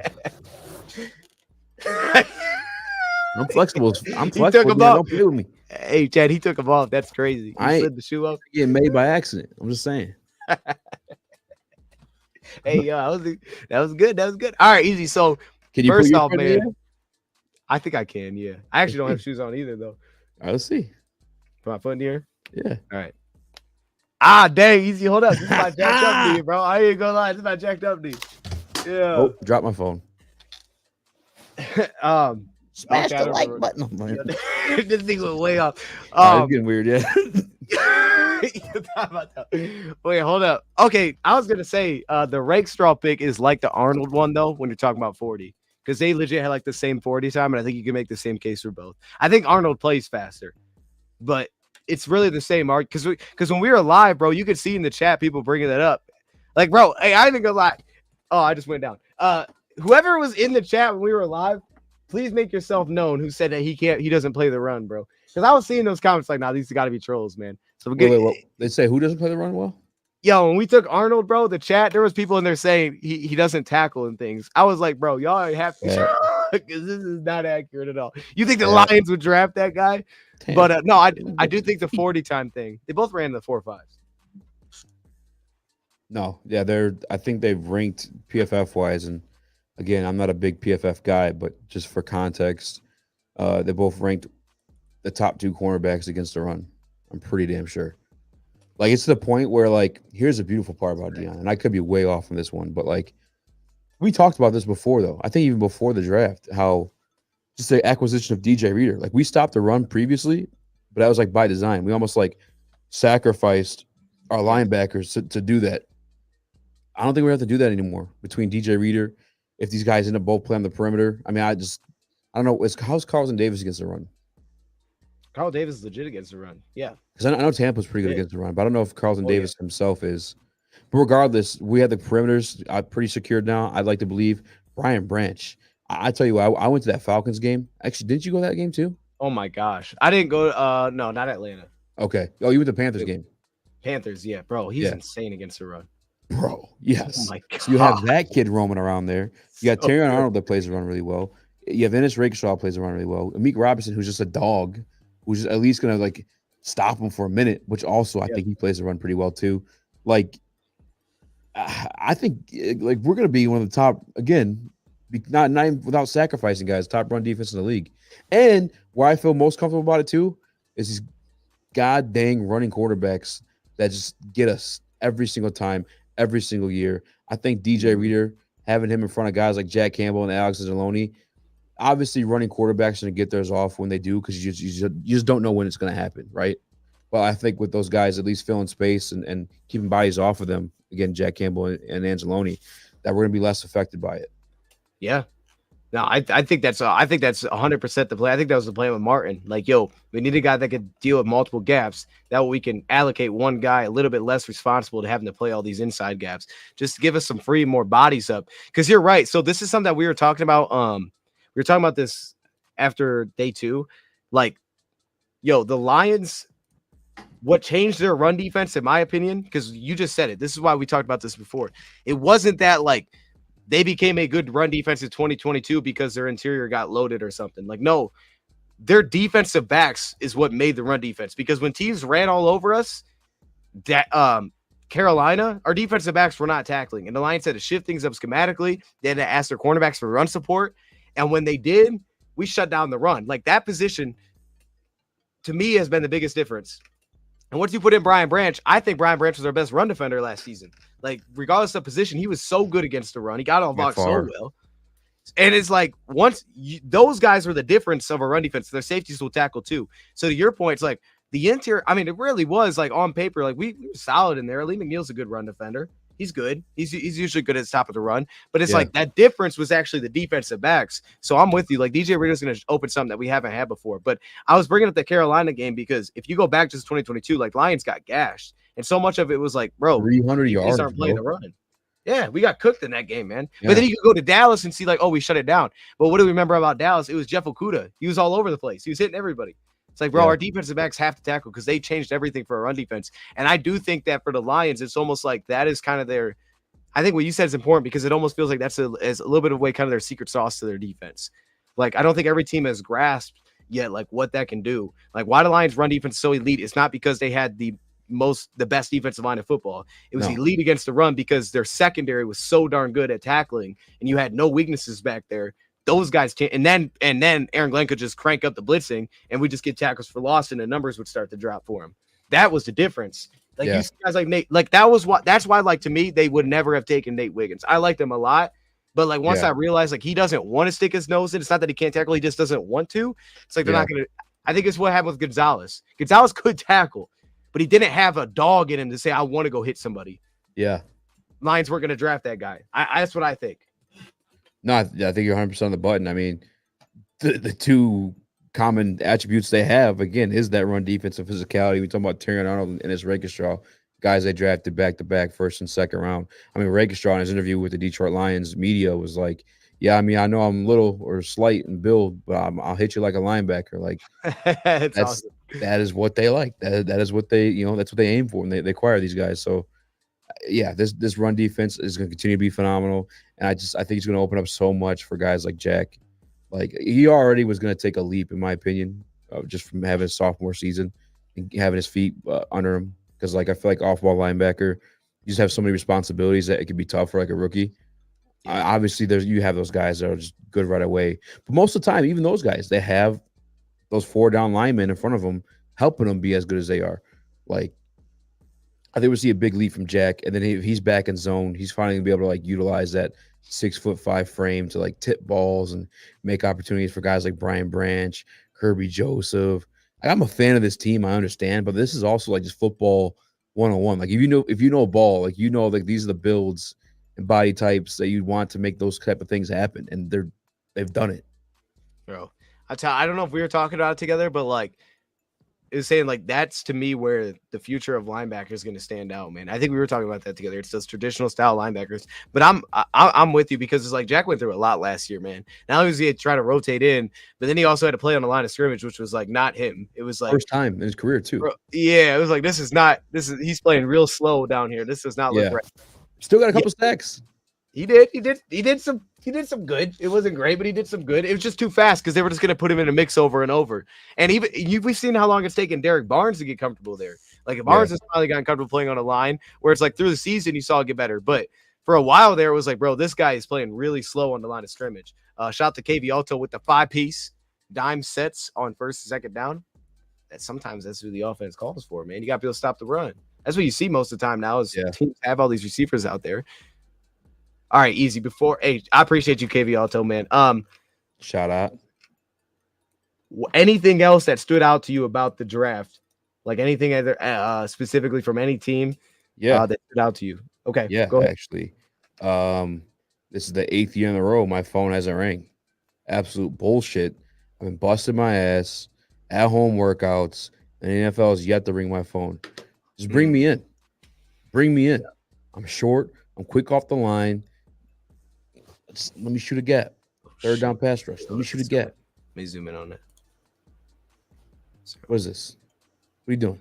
Do the. Wait, actually, for 1 second. Let's get the step, dip, rip. Step, dip, and rip. It's not shooting a gap music. Yo, wait, that. All right. Now let's see it.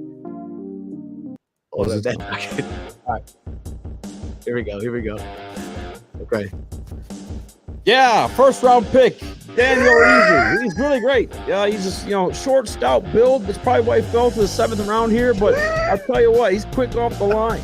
1.52, 10-yard split, the best in this year's class. A lot of people are wondering how he fell so far. Some people think it has to do with the fact that he slept with Roger Goodell's wife. It just happened that way. Yo, that was the perfect. you know that how really on the green screen they're like the football. It's like,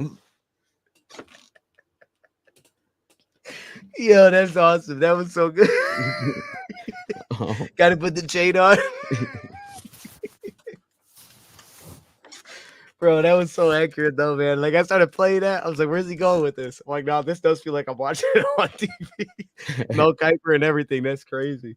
I do have an honest question for you though. I guess before we do get going, and it is kind of draft related. Out of the division, who had the most as a Lions fan in the NFC North? Who had the draft that you were like, God damn it, like what? Shit. Like I'm saying, like, damn, they got him and him. I don't like that because I gotta be honest with you, Dion. I didn't get to finish watching you guys the video from last night, but just from looking at it and as it was happening live, a lot of picks in NFC North where I was like, not a fan of as a Lions fan. Like, hated them, absolutely hated them. Which one did you hate the most? I think we're gonna agree on this one. Do you have a specific team? We could say it on 3. Yeah, let's go. Okay. You count. Okay, 1, 2, 3. Bears. Yeah. All right. Okay. Yeah, the Bears. I thought the Bears killed it, bro. Well, the Bears kind of did what we did though too. Like them trading up for Manu. Like when we were talking about this, they traded back into the draft and Yeah. gave up a future forward to go get dang Austin Booker, bro. Like, look at this draft, man. Yeah. Now, I don't know about Caleb Williams, to be honest, because that's going to be the make or break. Is like, does Caleb Williams hit? We knew they were going to take him, so there's no shock there. It's just if he misses, then this draft is not good. If he hits, then it's awesome. But outside of that, I loved it. I was like, yeah, you didn't have a lot of picks to work with, but I thought she nailed the draft. Roma Dunze, Austin Booker, even my man Karan, however you say his name. Like, yeah, they hit it. They did their thing. I'll tell you what, though, bro. Hey, my man Bass wasn't feeling it. I gave the lowest grade to Green Bay. I know they had a lot of picks, easy. For sure, but like, bro. I didn't love it, man. And by the way, too, for people who are like, because we had them in our chat the other day, I think it was Monday. Shout out to Bass. We briefly touched on like the NFC North. Shout out to Woodward Heavyweights Live 57 over Sports. Check them out. But yeah, a lot of people are like, well, Green Bay drafts well. Green Bay drafts well. You want me to go in? All right, put the music in. No. But it's like, yeah, I just feel like you're just saying that because they do win. They do really well with the quarterbacks. But like this year, they didn't pick up the 5th-year option on Stokes. Like, it's not like they're like knocking him out of the park every single year. I wasn't the biggest fan of Luke Van Ness. I like Luke Musgrave. Just quit deriding the Packers for no reason. I thought Jordan Morgan was a little bit of a reach. Actually, pull that thing up.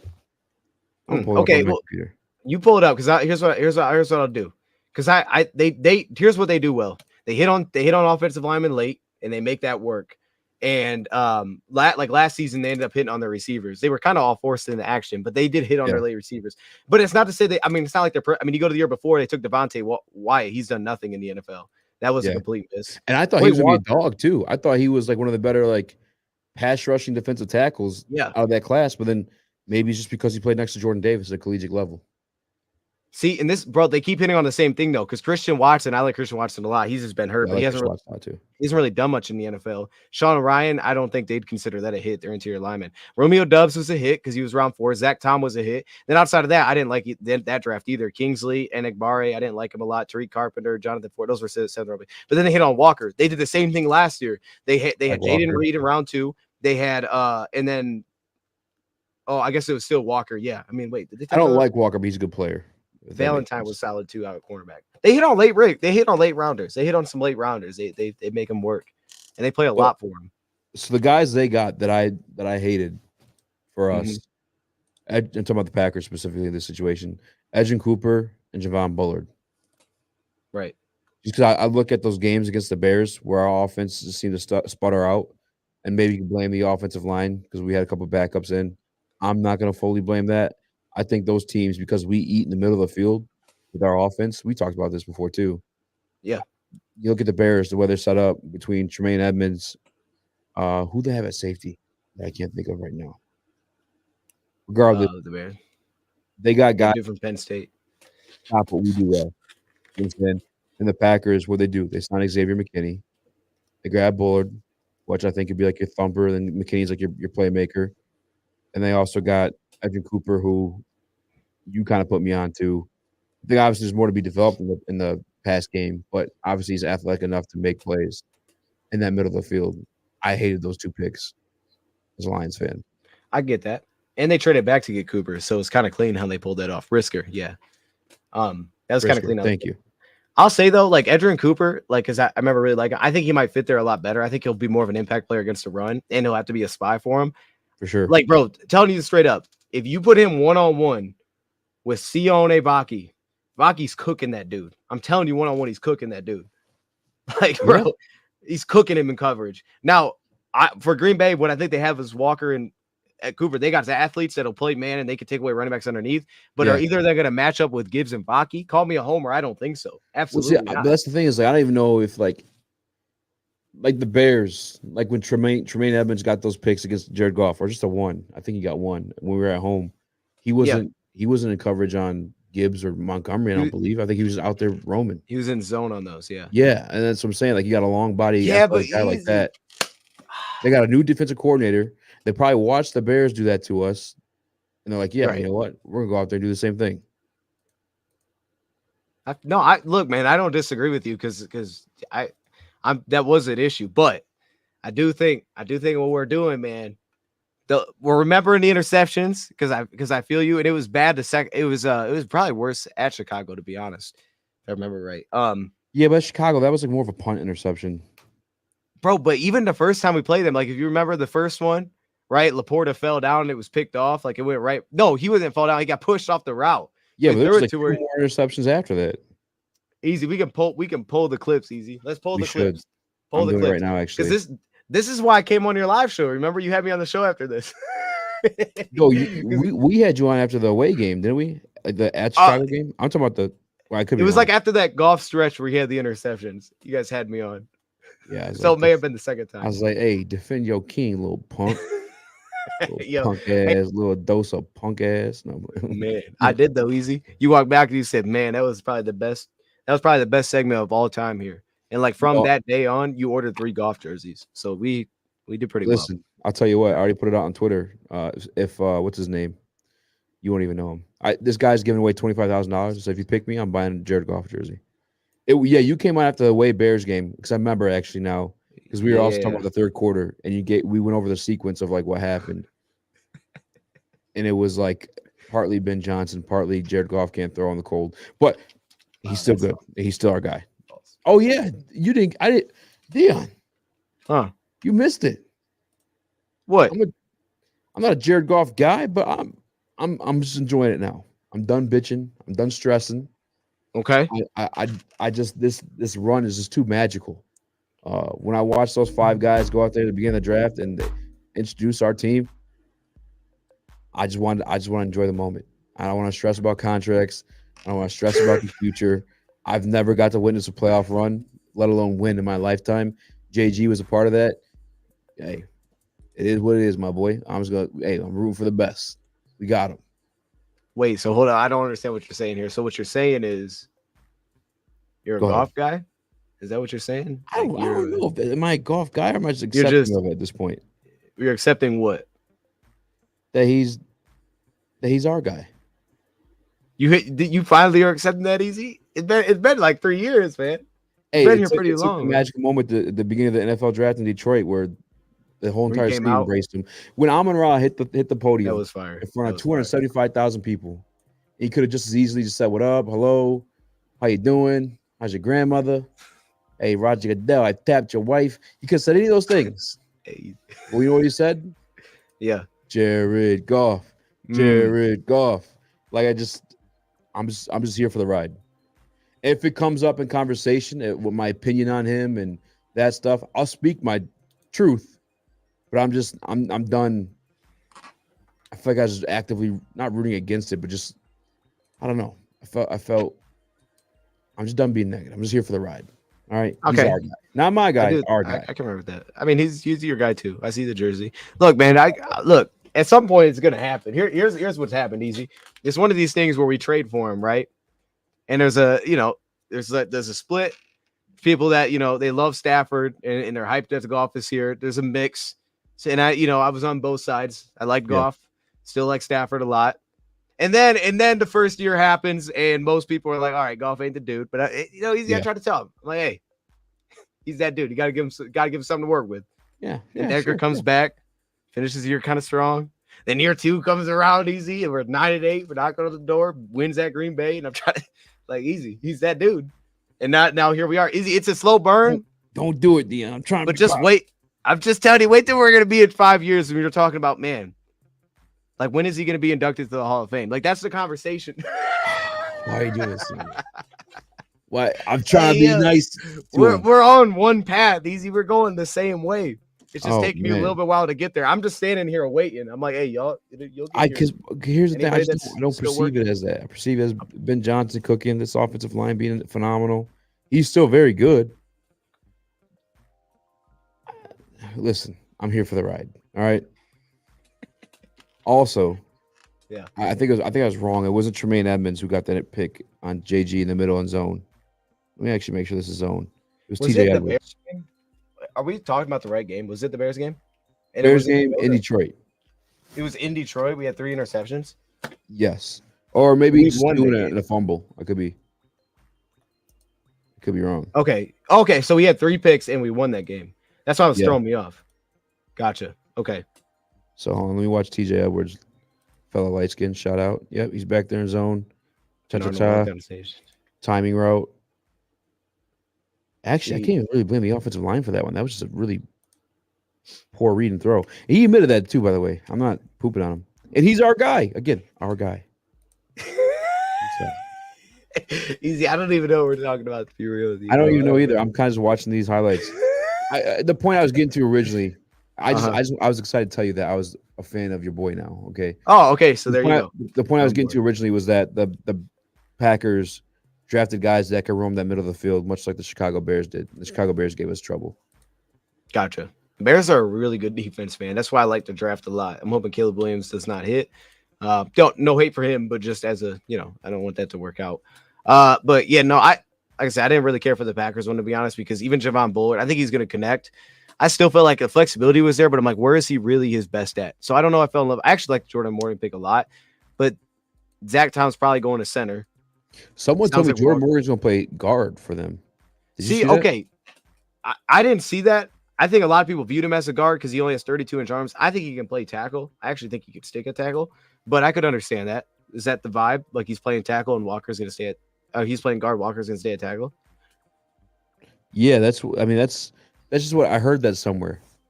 I think I heard it from I think it was Trevor again. But maybe Trevor lied to me the first time around too. I just can't listen to him anymore. Hey, man.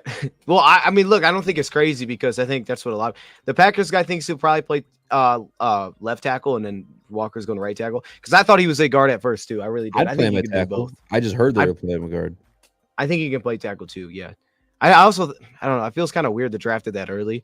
But I mean, I guess if you want to keep Walker at left tackle, then you just do that. But it sounds like they really want to move Zach Tom, and Zach Tom was playing right tackle. So if you want to move Zach Tom, someone else has to play tackle for you. And I don't think that they would put him in the guard then, unless they had another guy that play tackle. You know what I mean? Like there's a reason because they had Graham Barton on the board, right? Like couldn't they have just went? I don't know how they had it ranked, but they could have just taken Barton and said, "No, you're center. We have our tackle." That's exactly. That's where I'm at. I'm exactly with you. Like, okay, if you're gonna grab a guard, why don't you grab arguably the best guard there? I don't think it was arguably. I mean, maybe just our opinion, but I definitely thought Barton was the best guard.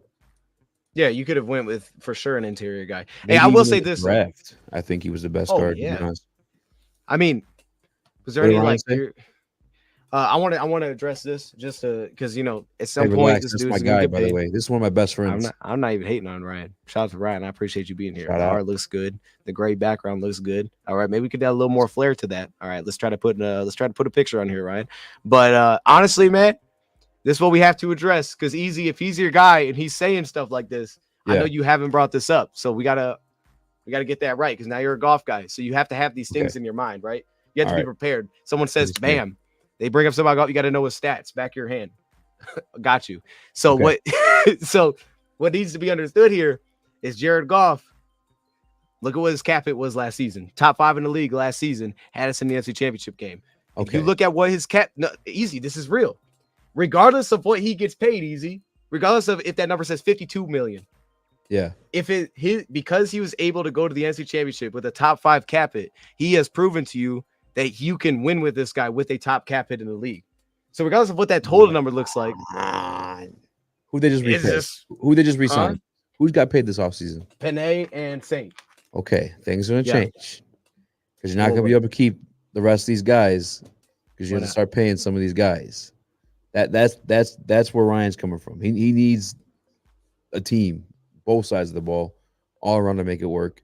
The same way it was in LA when he went to the Super Bowl. Okay, so hold up. Because yes, he did it this year with a top 5 cap hit. You're 100% correct. Let me ask you this: my guy Neil Rule will never admit to that. He just lies on there all the time. Hey, wait, grosses me out. But he also had multiple teammates contributing at all pro levels, right? Penny Sewell, all pro. Amon-Ra St. Brown, all pro on rookie deals. Yeah. Easy, but how about this though? I mean, okay, all right. Well, let's figure this out then. Who did the Chiefs pay? Did the Chiefs pay Chris Jones? Yeah, they did. All right. So, Easy, what I'm trying to figure out here is if we go through the top quarterback, Lamar Jackson, they pay anybody on that team or no? They paid Lamar Jackson. This would be the first year Lamar Jackson. They also paid Justin Madubuike. They had to let go of Jadeveon Clowney and a couple of offensive linemen. So they pay a couple guys too. Well, no, what I'm trying to say is they've actually paid less guys. They also lost Patrick Queen. They did lose Patrick Queen.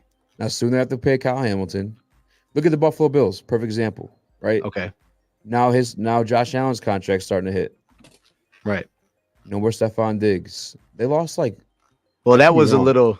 I think that was they a little. Lost they lost like at least like 5 or 6 starters. Good easy, starters but too. No, let's see. This is what happens every time you bring up these truths. Jordan Machon in the chat just got on. First thing I hear is Easy wanting to remove Goff. I'm not saying that. No, I'm not saying that. Yeah. No, he was actually saying the opposite. So to be fair, I kind of like took this the wrong direction because Easy was doing something real good here, and then I kind of I destroyed that. Okay, here we go. So here we go. This is what I was trying to say. Jared Goff had a 13.7% cap hit last season. It was 13.7%. That was second highest in the playoffs. Let me also see. I thought I put the full number on here, but I don't know if I did. These are so old. Jordan Poyer. No, I don't think it's on here. I'm going to have to look it up.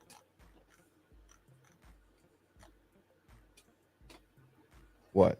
Dang, Easy. See, I shouldn't have got into this. Now I'm going to be searching stuff. What are you looking up?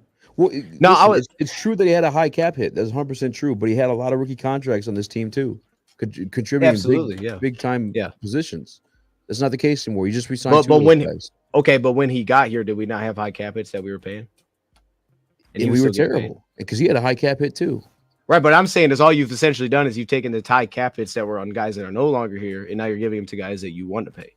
Because we were losing those seasons. They were bad players. It was a bad situation. Right, that's the previous regime's and then the other thing too. Again, guys are going to get paid. Like, this is not going to be the same situation at all. Like if he gets paid. Yeah. I don't guys are getting paid. They are getting paid. Yeah, but Easy. Not everybody's going to break the bank. Hold on. Okay. We got multiple draft picks with the Matthew Stafford trade, correct? We did, yes. So and Brad Holmes hit on a lot of those draft picks. So let alone just our draft picks too, just from being bad teams. Those guys are getting re-upped. Okay. You have to pay Aleem McNeil if you want to keep him. Maybe Wingo can fulfill that. I don't think it's a 3-down thing situation though. Maybe, I don't know.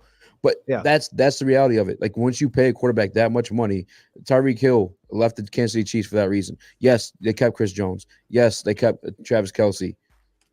But Tyreek Hill left. Now, obviously, Patrick Mahomes, he can make up for that. Jared Goff is not Patrick Mahomes.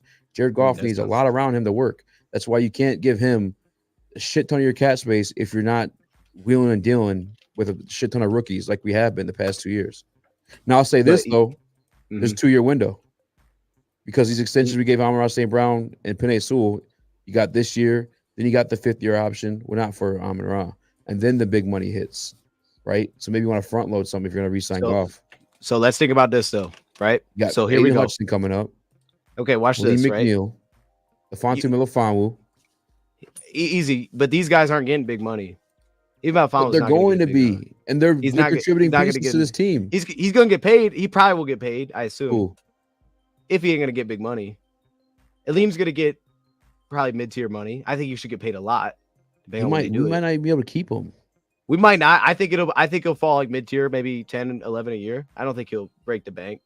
I don't think he'll have the production to do that. The other part of it too, a solid amount. If we're having the conversation, and we don't have to, because again, it is uncomfortable for people to have. But look at the splits before and after Ben Johnson's involvement with the offense. Easy now. Okay. But here's the thing I don't like about this one. There's too many factors outside of Ben Johnson's involvement. And we're also talking about, because you're talking about his involvement in the first year, right? Like when he started to get involved against the Vikings, and then we started to kind of see that. I think that's fair, but we also don't know exactly what he was doing. But also, I think there were so many factors that we had to take into account, like Josh Reynolds being signed or Taylor Decker coming back. Like there was factors that also played along with the exact same. Taylor Decker missed, because that could be a big one. But let me look it up. Because Taylor Decker was out till Pittsburgh, so week 10 he came back, and I think Ben Johnson we started to hear him against Minnesota, which was probably a couple weeks later.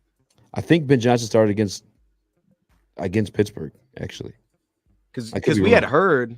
Yeah, because we had heard like he was involved. We don't know, what he was even doing. No, I know what he was doing. He was drawing up the plays. He was making the plays. So he was the offensive coordinator when we had an offensive coordinator? He was making the plays, and Dan was calling them. You know what I'm saying? Oh, so you're saying this is after Anthony Lynn got fired? Yeah. Okay, well, I guess when he stepped down. Yeah, when he stepped down, Ben was like, "Yo, this is how JG was successful back in LA.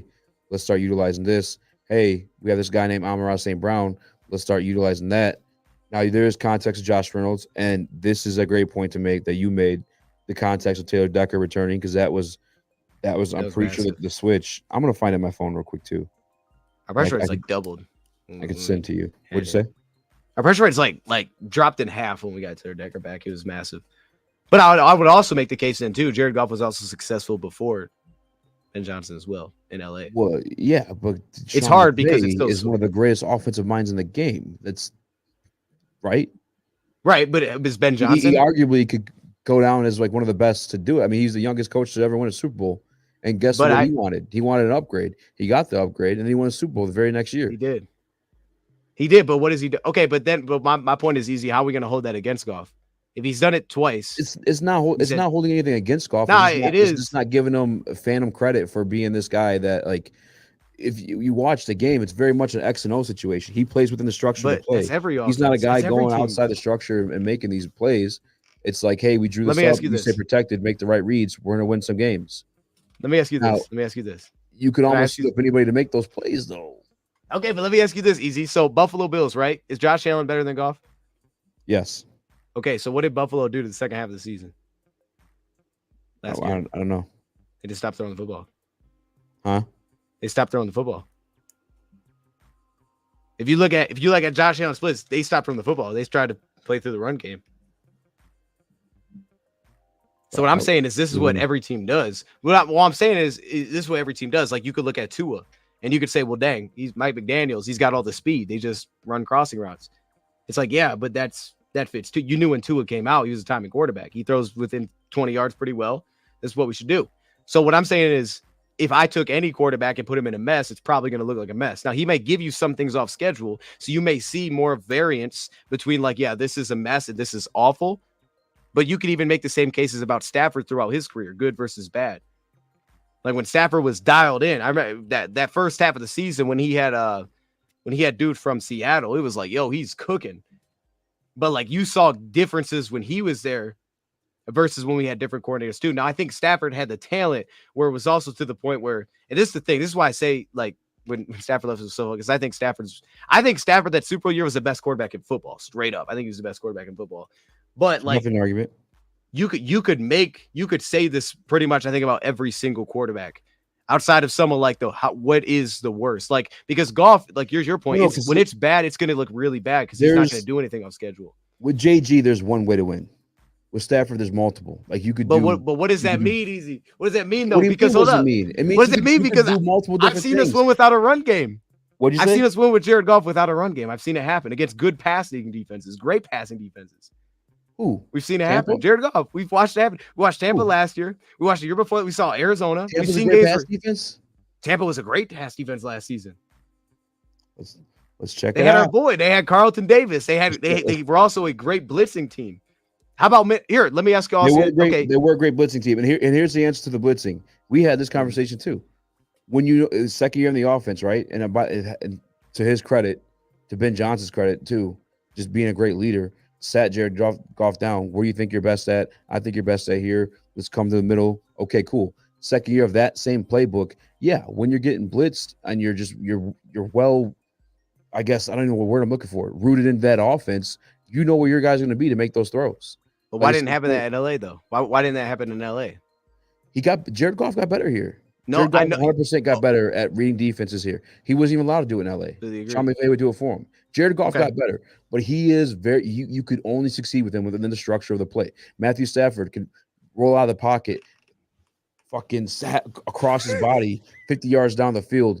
He's not doing that. Wait, but what about the throw he had against Green Bay at the end of the season? Multiple different schemes. That was literally what you just explained. Jared Goff needs a run game to work alongside with them. That's not true. That is very true. How is that true? What do you mean? How is it true? Yeah, how is it true? One of the best rushing teams in the NFL or not? Yes, but okay, but is he not one of the best play action quarterbacks? I could say this about every quarterback. I feel like I can say the running game blesses every quarterback. This guy needs the running game. He needs. But he doesn't. We've won without the running game. That's why he's elite at play action. Why did we beat Tampa then, Easy? Why did Montgomery have 15 yards on 10 carries? Let's look in the context, because you brought up Taylor Decker missing games. I'm pretty sure guys versus Tampa were missing games, and I don't know that Tampa was that great of a pass defense. I think they may have looked better on pass defense because they played Desmond Ridder twice a year, and Derek Carr and whoever the hell else got the first he's playing games like a checkerboard. Here's some of them, there none of them. Are we pretending the NFC South is a great division, and your defense isn't going to have better numbers in that situation? You played the Panthers twice. Okay. And we played the Bears twice last year. They weren't a good offense.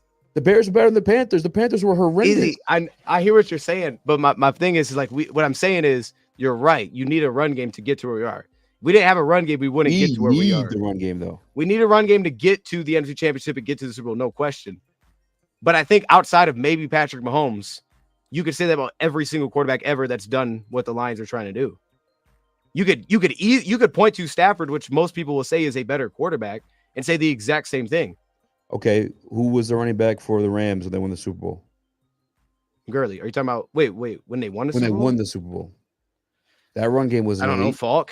What was that when Falk was there? No, I'm talking about Matthew Stafford and the Rams won the Super Bowl. That was an elite who was run the running game. back? I don't know, Akers probably. See what I'm saying? Yeah, but you're just throwing out a name. That doesn't mean they had a bad rushing attack, Easy.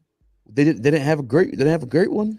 Okay, I think here's where I think we're missing is we're going between two extremes. What I'm saying with Stafford is it was the worst rushing attack in offense in the NFL when he was here.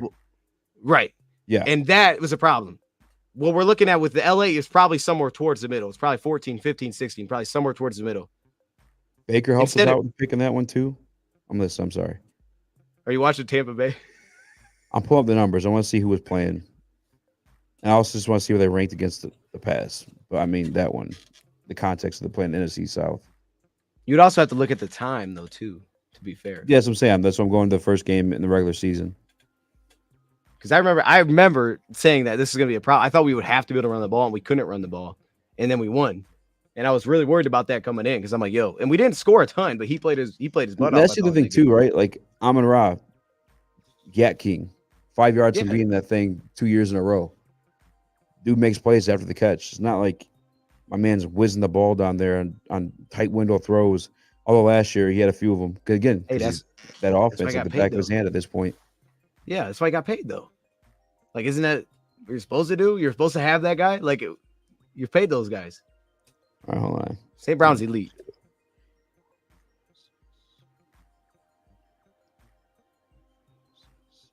Let me turn off the feeding ducks, by the way. I'm looking for this pass defense. Passing defense. All right. What do you want to look at? Yards, percentage? Let's do completion percentage. For what? Tampa Bay? Yeah. Do whatever, man. I probably could just pull it up my video and see what their stats were because I probably had a graphic for it. 11. So they're the 11th worst team in pass percentage. Not the 11th worst, I'm sorry. 11 spots up from the worst team. In completion percentage? Yeah. Okay. They lit up. Where they at?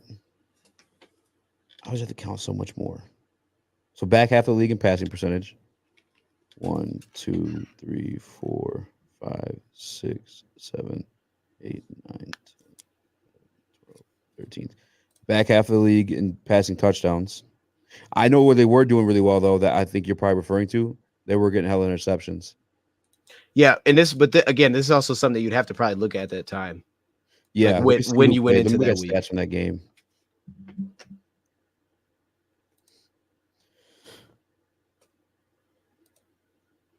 Carlton Davis played that game.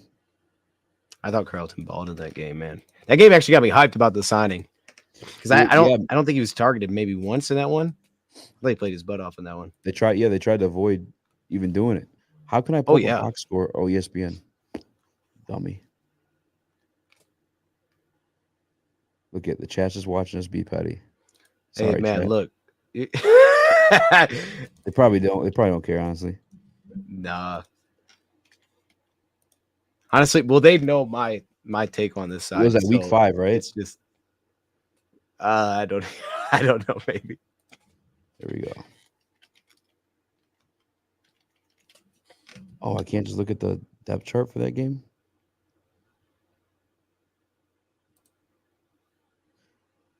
Vita Vea, Levante David, Devin White, Jamal Dean. So they had both their starting guys, and Antoine Winfield.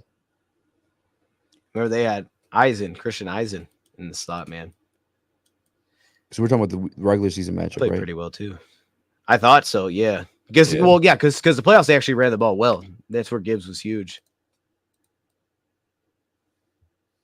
Christian Eisen, yeah, because we got injuries. Dave Montgomery, did he break his rib that game or something? Yeah, he may have. He may have. It was pretty rough. He didn't really do anything. Because because he had 6 carries that game. Gibbs was out that game. Yeah, so it was just Reynolds. But again, I'm not gonna sit here and pretend like Tampa. Hey, that was a legit. Hey, bro, I could pull a video. That was a legit run. That was a legit defense preparing for that one. I don't remember what it was. I'm telling you that was a legit. Hey, easy. I'm telling you that was legit. Maybe it was just from watching. I can tell you what it was. They were 5-0 at the time. I know that. But when you looked at the teams they played, no, bro, their defense was real, man. I'm telling you. So they were 5-0. Well, hold on, let me make sure I'm in the right thing. All right, yeah, they were 5-0. They played Minnesota. They weren't 5-0. They were 5-2. No. Yeah. Or 3-2. They played Minnesota. They played Chicago. They lost to Philly. They played New Orleans, and they lost to us. So the wins they had at that point. Easy, but I feel like I don't know how to explain this. I feel like you're breaking it down on a too shallow level, honestly. I feel the opposite. No, because here's what I'm saying. So we would do. It is look, and I'm only remembering this because we made the video. And to be honest too, on a shallow level, there's one game. Still top 3 rushing offense in the league. What do you mean? The Lions. Okay. So there's one game where it happened against a team we beat twice. Oh, you're saying where we didn't run the ball well and we won? Yeah. Is that what you're saying? That was the game that came to mind. I mean, I'm sure there was more than that. That was the game that came to mind because I just remember that one from last year. But I feel like, and I know there's more because I remember, but I feel like it's been put out there. Like I don't disagree with their overall point. Like we need a run game, but I also don't believe like it's realistic to not have that and expect that you're going to get to where you want to get to. Because everything's going to have to then go right. Plus, we also didn't have the defense to do that because we could also flip it and say the same thing about the defense. I mean, for a lot of portions, your defense wasn't on I mean, you just go to the playoff run we had, right? It was about the offense continuing to keep pace. Like if we had a better defense, you could also flip it around and say too. I mean, if you look at how LA won the Super Bowl, they won it. Yeah. So LA won the Super Bowl through their defense, right? They got the big stop. Now they made the play at the end when they had to, 20-16. But we also didn't have the defense for that either. So it's like, I think realistically, you're going to have to be pretty well balanced on all sides. But for us, where we're at, and hopefully we're going to get there because I think our corners are going to take us there. I think we're not that far off defensively. But like, we're going to have that run game. You're right. But it's not to say that in a week-to-week game, like if I came into a game and I didn't have a run game, I couldn't win that game. Your odds are severely low, obviously. But you could, like you said, you could say that for anybody. But like with JG, you need that offense. You need at least the threat that knowing that team can do that to you, which we can. But I know we've seen this so much. Okay. Man, I just feel like I don't know. I just feel like the way that sounds is terrible. I don't agree with it, but I hear what you're saying. Yeah, your odds do decrease. You're right. Like, no question. I think Gibbs was a huge part of that because you had to lack mobility at quarterback, so you get a guy that's elite with the ball in their hands. Absolutely. I guess I just don't understand. But here's what I'd also say. The Lions also don't need to go draft a Calvin Johnson type receiver, right? They don't need a Marvin Harrison Jr. because they have Jared Goff. Like if you had a different style of court, you might that might be more important. The Lions can lean into find a run game. I mean, think about this for a second, right? And we'll see if they do anything. I think they're going to sign Boyd, but we'll see. Let's say the Lions do nothing at receiver and they just come into what they have. Really, the Lions don't have any legitimate wide receiver that's proven in the NFL. They have J-Mo. They had a nice little stretch of a few grabs. That's it. Like most teams aren't going to do that, feeling like they can go into the Super Bowl. Or outside Amon-Ra St. Brown? No. I'm saying right now. Yeah, right now. I mean, St. Brown. Like, he can do it all. I'm about to say, bro. But like no. St. Brown, he's a number one. Yeah. But like your typical wide receiver that plays on the line, like we don't even really have that's proven it in the NFL. Like most teams are at least coming in with one of those if they feel like they can go win the Super Bowl. I think Reynolds was that. But again, this is a brilliant offense. He would be taken out of games. He'd be like Reynolds was good, to your point. I agree. I loved the win at Reynolds. I'm sad he went. But there was also games like Carolina where you literally would not throw him the football because they would have an elite cornerback opposite, and you're just like, we're just not going to go to that guy. But then you still had Sam Laporta, the trick plays, and the run game. Absolutely. So this is my point. Bryce Young and that offense was horrendous. No, yeah. Okay, I just use Carolina for the example for Josh Reynolds because he isn't like Josh Reynolds isn't. He wasn't Stephon Diggs. He wasn't Jamar Chase. He isn't. I mean, go to the top. He's not those guys. But it's also the example of having Jared Goff is that you have the ability to build it differently, where you almost follow a similar kind of blueprint. In some ways, I think to Kansas City, or maybe Tampa Bay or New England when they were on the roll, where it's like, okay, our Laporta, it's kind of, and he was still a second round pick, but our Laporta is like, okay, they're Travis Kelce, that kind of thing. But we do it differently. And I think that also in the long run is going to save you financially, likely. But it's like, because you have Goff, you can invest differently. Like you don't need to throw investments on, we need big wide receivers. We need a run game. What? If Matthew Stafford was a quarterback, it'd be the same situation. What would? You wouldn't have to invest in Ben Johnson's offense. You don't have to make those investments. And there's Stafford's so many guys to go to. This thing's sprinkled across the board. That's one of the reasons people love Ben Johnson too. It's like you find a way to utilize every single one of your weapons to their best abilities too. And some games you don't go to certain ones because you know they're not going to win their matchup. Exactly. That's the brilliance of Ben Johnson.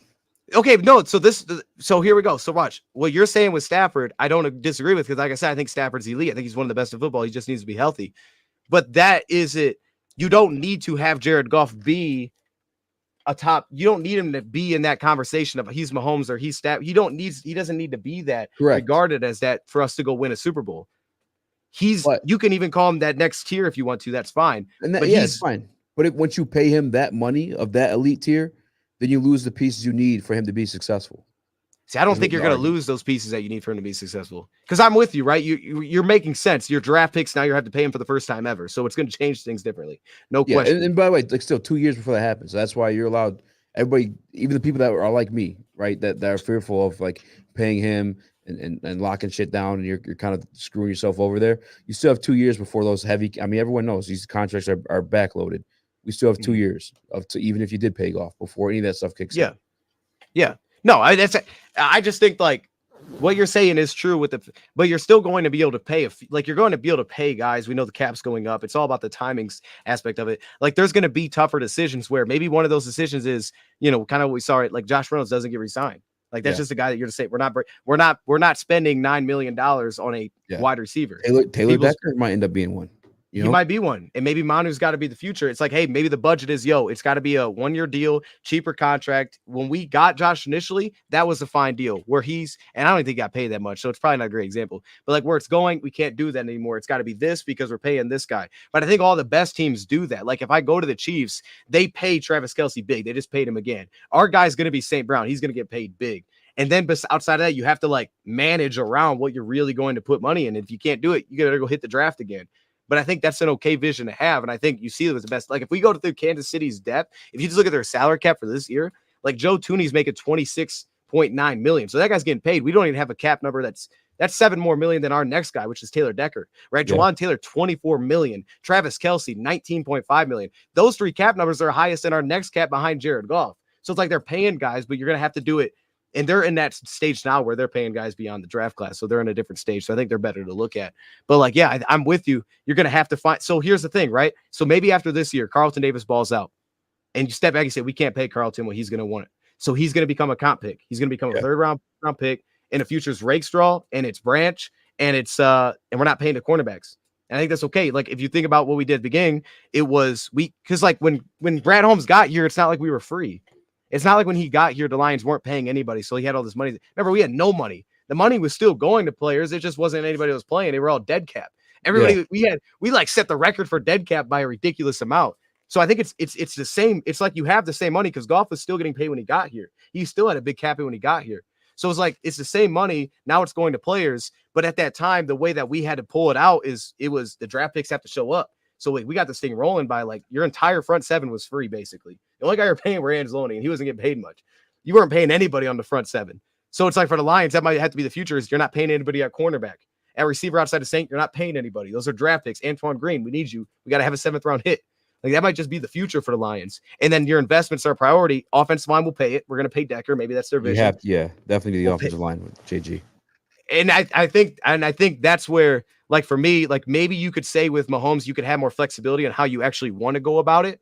But for Goff, to your point, there is like a certain structure, like you have to have offensive line, like you can't just have a bad offensive line. But I'd still argue like when Kansas City had a bad offensive line, they got cooked by Tampa. You're going to run to a defense, you can't handle a terrible offensive line. So you need it. There has to be a baseline. But for Goff, it says make your priority offensive line, and you have to find priority. You need a slot receiver with Goff because that's where he wants to live. So pay him that guy. Yeah. I don't know.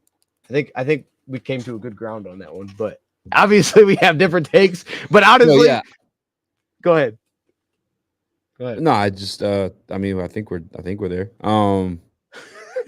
I love it. He's just makes me think though. I love it. For me, I think he's very system dependent, and then also you need the pieces along with it. And it's like, okay, a perfect example, right? Tom Brady, notorious for taking less for the team. Up until Tampa was his final year, but they still went all in because again, that you have 2 years once you like promise these contracts before they start kicking in. They got it in within the first 2 years. But Tom Brady has the most Super Bowl rings because he played on the most team-friendly quarterback deals, especially for a superstar quarterback that he was.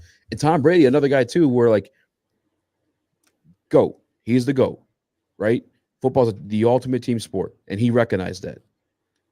Took less money, so they bring guys back or stayed deep. Like he was for the team in that aspect, and he has the most rings partly because of it. Like it's at the end of the day, it's a team game. Yeah. No, I mean, I don't disagree. And then it's like almost like what we know now is that what the Patriots did with that, they loaded up the defense. And they probably, it's like for Brady, we never really knew who his outside receivers were. It was a revolving door. What was also a revolving door was the running backs. Every year was someone different. It's like, it doesn't matter. Just give him someone that can catch the ball. You don't need to spend a lot of money here. Make sure you protect Tom Brady. Every year, even the Patriots today, every year they draft like 3 offensive linemen. Yeah. Plug in the offensive line, it will pay your big tight end. And then probably Edelman was getting paid too. Yeah. So it feels similar to how the Lions are going to have to do it with Goff. And this is why that last statement too, I was like precautioning it with the GOAT. God bless him, but took the less money. But it's like, has the most rings. It's not like Tom Brady was out there making plays like Aaron Rodgers or Patrick Mahomes. Like he was very much kind of like within the system too. Now, obviously, he had more, which Jared Goff, I feel like, has reached that point. And I'll be honest with you, he has more wherewithal in the game where, like, you've seen him this year be comfortable enough to scramble.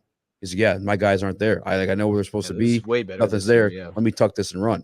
Like, it was like, he's comfortable. Tom Brady had that too. He had wherewithal in the game, which, again, Goff has developed. But it was a team aspect, right? He wasn't overcompensating for guys like Patrick Mahomes is when he's rolling out there and throwing 50 yards on the dot. Stafford does the same thing. Like very much team structured. We could do that. We are doing that right now with JG. You just got to keep it rolling for 2 more years, cash one in before you lock him up, or at least maybe take some team friendly deals. I'll tell you what. He might. There's a reason why that contract ain't done yet, and they're probably leaning a little bit more towards like we need you on a Brady deal. Let's win. I mean, I'd want that too if I were to. Plus, I think you have to take a legitimate look at Hooker because I think he's a legit quarterback. So I don't think there's any reason to rush that. I got to think. I don't know how fast quarterback deals typically get done. Like you remember the Lamar one? That was like the entire last minute. I mean, we had to wait till the draft, and it was like, okay, now we're going to finally pay this guy. That'd be like the Lions waiting until next year until the draft before they paid Goff. It feels like I think that's how that would work out. I don't know if he had a year left on his deal. I don't know. Maybe it was right now. Yeah, but. I don't know. I mean, quarterbacks might just take longer to get done because it's just so much freaking money you have to throw in there. But Lamar actually didn't get re-signed till May 4th last year. And I think the positive is that too is like with Goff, it's not like you're worried about like is he going to be on the field? You know that, so you kind of know exactly what you're going to get from Goff, and because he's gotten better here, like you said, you know what you're going to have here. So it's just do you feel like you can make that work? Let's just assume the worst. He's going to be top market, which he won't. He won't reset the market, but if he did. Like, can we build around that and make that work? And I would argue, yes, based on the cap this season. but also based on what we said, like, hey, if you're gonna say you're gonna build through the draft, you want long-term success, you got to keep drafting well. As long as you draft well, you're gonna make this thing work. I mean, yeah, that's the key to it too. Well. That's like in a team sport, right? So like if you're knocking it out the park in the draft, brother, you're replenishing your team at like. I mean, that's Brad what Baltimore does. Do it. Like He's we talked about, they draft so. really well. Yeah, no, you're right. They're always good because they always hit Pittsburgh draft too. They can pay whoever at quarterback. They'll pay Flacco to play anybody. They already know they're going to draft some dogs. It's like, all right, we're going to fix it. And I think, they drafted Trent Simpson. So it's like they already had a direct replacement for Patrick Queen, it feels like. So they're already prepared for that. Here's something I'll say only on here that I've only ever have said. It would be the first time on here is like, okay, I think we cash one in the next 3 years. Like this is the time. This is the window. Part of that for me, once upon a time, if we've had discussions, was Ben Johnson. But the same way JG's been implanted in this offense multiple years, and you saw him get better, getting more wherewithal surroundings and making better choices. Yeah. Tanner Estran is learning the same. You know what I'm saying? Getting that same. Did he leave, though? We just had to hope he doesn't get hired away either, because he had a OC interview too. Okay, but he didn't leave? For some reason I thought he left. No, he interviewed with Baltimore, I think it was, ended up coming back. Yeah. I think they gave him a raise too. He's the guy that's next in line. Yeah, that's what I think so too. I thought he left for some reason. And I'd have to actually do the homework on it. And maybe I could have this conversation with because they're Tampa fans. But Kyle Shanahan, right, when he left the Falcons, like shit changed. But I don't know who he took with him and if they had anybody in place for Kyle, learning Kyle's system. Because as you notice, Kyle's got a coaching tree now. And everywhere his coaching guys, his disciples go, that offense gets to cooking. Hopefully Ben's done that with Tanner. Yeah, absolutely. And the positive is he's not our head coach, because that would make it a mess. Like the positive is that Ben, like we still have our head coach regardless of how this goes. Because like I just don't see a world where Dan Campbell can't figure it out. I mean, he got when he took over immediately from Miami, he fired his coordinators because they weren't doing what he wanted to do. He has a vision for this. Like I think that's very true. I think there's a real possibility that he's more involved than we think. Like maybe not specifically like I'm designing this play, like because Ben gets way outside the box and we're thinking like, yo, how do you even think he may not have exactly how it goes. Ben said it. I had to find the interview, but I think it was Tim Twentyman that asked him, and I asked Tim Twentyman like, yo, did I hear that correctly? Dan comes in for AG and Ben, and he gives them like the principle of like what they want to do this week, what they have to do to win. Yeah, but they draw the game plan within those boundaries. Like, okay, for instance, this week we'll beat Tampa by running the ball. I'm just throwing that out there. Like we'll beat Tampa Bay by running the football. Ben, cook it up. AG, we'll beat them on defense by stopping their run. Cook it up. Like cook within the parameters of like what this year's. Dan's got the principle. They got the methods. Does that make sense? See, this is gonna sound terrible, and I don't want to say this is like because I don't know any. I don't, but I will say like you can. We hear how smart Dan Campbell is. Yeah, I completely believe that, and that he's very involved. Like you just said, it makes sense. Like he's the philosophy that we have for this week. You guys come up with the details basically. But like you could see, like we'll just use San Fran for example. You could just see because I was preparing for that game. I would watch San Francisco games over and over to see what they're good at, and you could just see from that like you could take away like okay, they're not good at stopping this. So my thing is like as long as you have that flexibility on the offensive line, you could see how it was going to work. Now, the details and getting very creative, but you could see what run scheme you're probably going to have to lean into to find a way to make this work. Like that's to me, Dan Campbell's going to be able to figure that out. I feel like Dan Campbell would know, bro, they struggle at stopping this zone. If we just live in the outside zone this week, they're going to have a problem with it. Now it's getting into the details, being able to mix it up. I don't know. But like the overall idea, like I got to believe Dan Campbell's going to know exactly what that should look like. And I got to believe that you're on the money. Yeah. Those two guys also, they cannot be the guys watching film to prepare for the week. Like I mean, I'm not saying that they don't watch film. Like they probably get things, but there's got to be like a staff that's literally watching his teams, just all through the season to say, hey, this is what they're not good at. Let's look at doing this kind of stuff this week. And then you go from there because they would just take too much time. Well, they have scouts that do that too. That's like, there's like, I mean, you know this because you're probably going to be one day, if not in media. So. But like, you have scouts like, hey, scout this next team for us. Scout like 5 weeks out for this, or like, you know what I'm saying? Like, and then you have the scouts that scout the college level. You have your scouts that self-scout you. You self, you know what I'm saying? Like, Right. They're all because we had this guy Matt Hamilton on our show, and he's kind of the guy that like broke that down to me. And obviously, I've heard Dan say that before too. He's like, yeah, we've been because obviously, especially on those short weeks, like a Thursday, you need a guy watching those teams before that. Oh yeah, Thursday night game because like you've obviously spent the whole week preparing for whoever it may have been, especially those division games too. Where it's like a second time around. It's like we got to come up with something different or make sure we stop what they did right the first time. Absolutely. And I only say that because, like, a lot of stuff, I'm just like, I didn't even expect that, man. I never even thought of something like that, Ben. But I just know that even from when we do our preview videos, if I watched the team enough, I could go into it and say, this is kind of what I'm thinking they're going to probably show. Yes. And then you would watch it and you'd see it. And you're like, okay, that makes sense. We kind of anticipated that. But then Ben would give you something. And you're like, I didn't even think about attacking it that way. Like, you know what they're good and what they're not good at. But I didn't think about attacking it this way. But if I can take away, like, I assume that this is what they're not good at. This is what we're probably going to do because this is what everybody else does to them. Like, when you see every team have the same rushing scheme against one team, like, this is probably what everybody does to this team. So we're probably going to do something similar. If I can see that, I'm like, they're going to be to a whole nother level seeing this. Yeah. So the pin and pull against the Niners in the playoffs. They watched the Packers abuse them with it. That we did the same exact thing. Yeah, absolutely. Yeah. And then, so I don't know, but I'm with you though. The hope is, I think Ingstrand is probably next up too. I thought he got hired, so I'm glad that he didn't. I thought he did. I don't know where I actually. Let me see. That kind of scared. Yeah. I know he came back. He did. Who he interviewed with. I'm glad he didn't, man. He interviewed.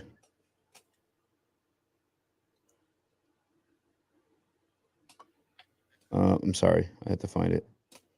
He interviewed with the Tampa Bay Buccaneers. Okay. He interviewed with the Buccaneers and the Patriots. There you go. He interviewed New England. And guess who he started his career under?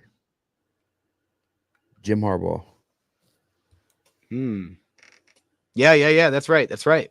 What was that? San Diego, right? Yep. Man. And then once more in Michigan afterwards. It's a good coaching tree. Hey, okay, so we've been here a long time. Is there any last thoughts that you had on the draft? Last thing I was going to say is just because it's another one of those big name teams. I think it was the Jets. I think I like what the Jets did. I like what the Jets did. New England took a lot of my guys, and then Jacksonville, I'm not sure what they were doing there, honestly. So that was kind of like my quick roundup. I like what the Cardinals did. I thought the Cardinals, they should have. You probably expect them to do that because of the amount of picks they had. And then I guess real quick for you here also, you know what? Sneakily, I think they still probably need a running back, but I like what LA did too. They grabbed Joe Alt, and that way with Joe Alt and Rashawn Slater, they could play that Jim Harbaugh style of football. You have Ladd McConkey, who ran a 4.3, but also is probably the best route runner in this draft class. So like he's going to get open. Like they're going to be able to utilize him. I think all they're really missing is a running back to deliver behind that offensive line. I do like that, yeah. They got Cornelius Johnson too, actually. I just saw that. They got Vital out of Troy. You know whose draft I didn't get? Let me hear it. The Jags. Brian Thomas. Yeah, I'm with you. I see what they're doing. I didn't like the Mason Smith one. I thought that was a miss. It looks like they found their slot in Jones. They're going to try to. I don't understand the Foster one either. I don't know. There's a lot of, I don't know about all that. Yeah. It feels kind of weird. I mean, they plugged every need, I guess, technically, but Colts, I don't know. I thought Colts got a snag with A.D. Mitchell in that second round. It was like late in the second round too. Oh, hold on. Yeah. 20. Pick 20 in the second round. Yo, Colts just be getting athletes, man. Bordellini, Anthony Gold. Yeah. Yo, they just go athletes. I mean, Latu, he's just a great pass rusher. But they loaded. I mean, they always load up on pass rushers, man. They pay everybody and then they go draft one. Yeah. Oh, you know what? I like Junior Colson for the Chargers too. I like that pick for them as well. That is money. I do like that too. That's Broski, you need to stop. You need to stop, Broski. I don't even know what you're referring to here. I don't know what this is supposed to mean, man. What does this mean? Oh, you know what? Raiders, Brock Bowers, and JPJ. That was nice. That was nice. I like him too. Bro, I think Brock is going to be beautiful for them, man. Just play him as Hunter Renfrow, bro. Put him in a slot and let him work. You know who fell that? Like, I was like, this guy's not falling. This guy's not falling. Even though they had him like mocked late, Mo Kamara did end up falling to the 5th round. He went to round 5? Yeah. Who did he go to? Oh, Dolphins. And you know who got off for not? I don't even think they made any moves up or around. I could be wrong on that. I know they definitely did trade back into the second round like I thought they should. The freaking Denver Broncos, who I thought was a prime trade candidate in that first round with so many needs and without a second round pick, they somehow got their quarterback in Bo Nix, who I think is going to play well, and he's older, so he'll probably play better than people are expecting. People are going to hate on him because his name's Bo Nix and whatever, but he'll do just fine. They grabbed Jonah Ellis, who I liked a lot. His dad played for the Lions, Luther Ellis, shout out. They're the ones that snagged Troy Franklin in the fourth. This is a guy that I'm pretty sure you liked, Chris Abrams-Drain. Yeah. You were a fan of him, correct, if I'm not mistaken? Yeah, I like him as his own corner, yeah. Bro, those first 4 picks for a team that needed so much, that's a phenomenal draft for the Denver Broncos without even having to sacrifice too much to move around to make those positions happen. That was a phenomenal draft for them. These all feel like perfect Bronco fits, man. Like versatility with Ellis, Abrams Drain for zone, Franklin now, like with Marvin Mims, like they got a lot of speed now. But also, Bo Nix, that dude's gonna be good. I think there. I think that's gonna work. So too. Because you were on that and you were telling me how the Broncos were gonna take him, and they did. And I had watched just a little bit on him. Like, if there's a quarterback that's probably getting really overlooked, like who's gonna really pop your one, it's gonna be that guy, because I don't think they're gonna start Stidham over him. And he played 2 different systems too, if I'm not mistaken. So it's like, and people always say it too about Hendon Hooker that I hate. They're like, oh, but he played that gimmicky system. Brother, he played at Virginia Tech too. If anything, he grasped a whole other system and executed it. And then you got to see a guy named Joe Milton, who has a great skill set per se, not do that. If that gives you an idea of like what Hendon Hooker was able to do there, you know? Bro, Joe Milton never hit in college, bro. Never hit.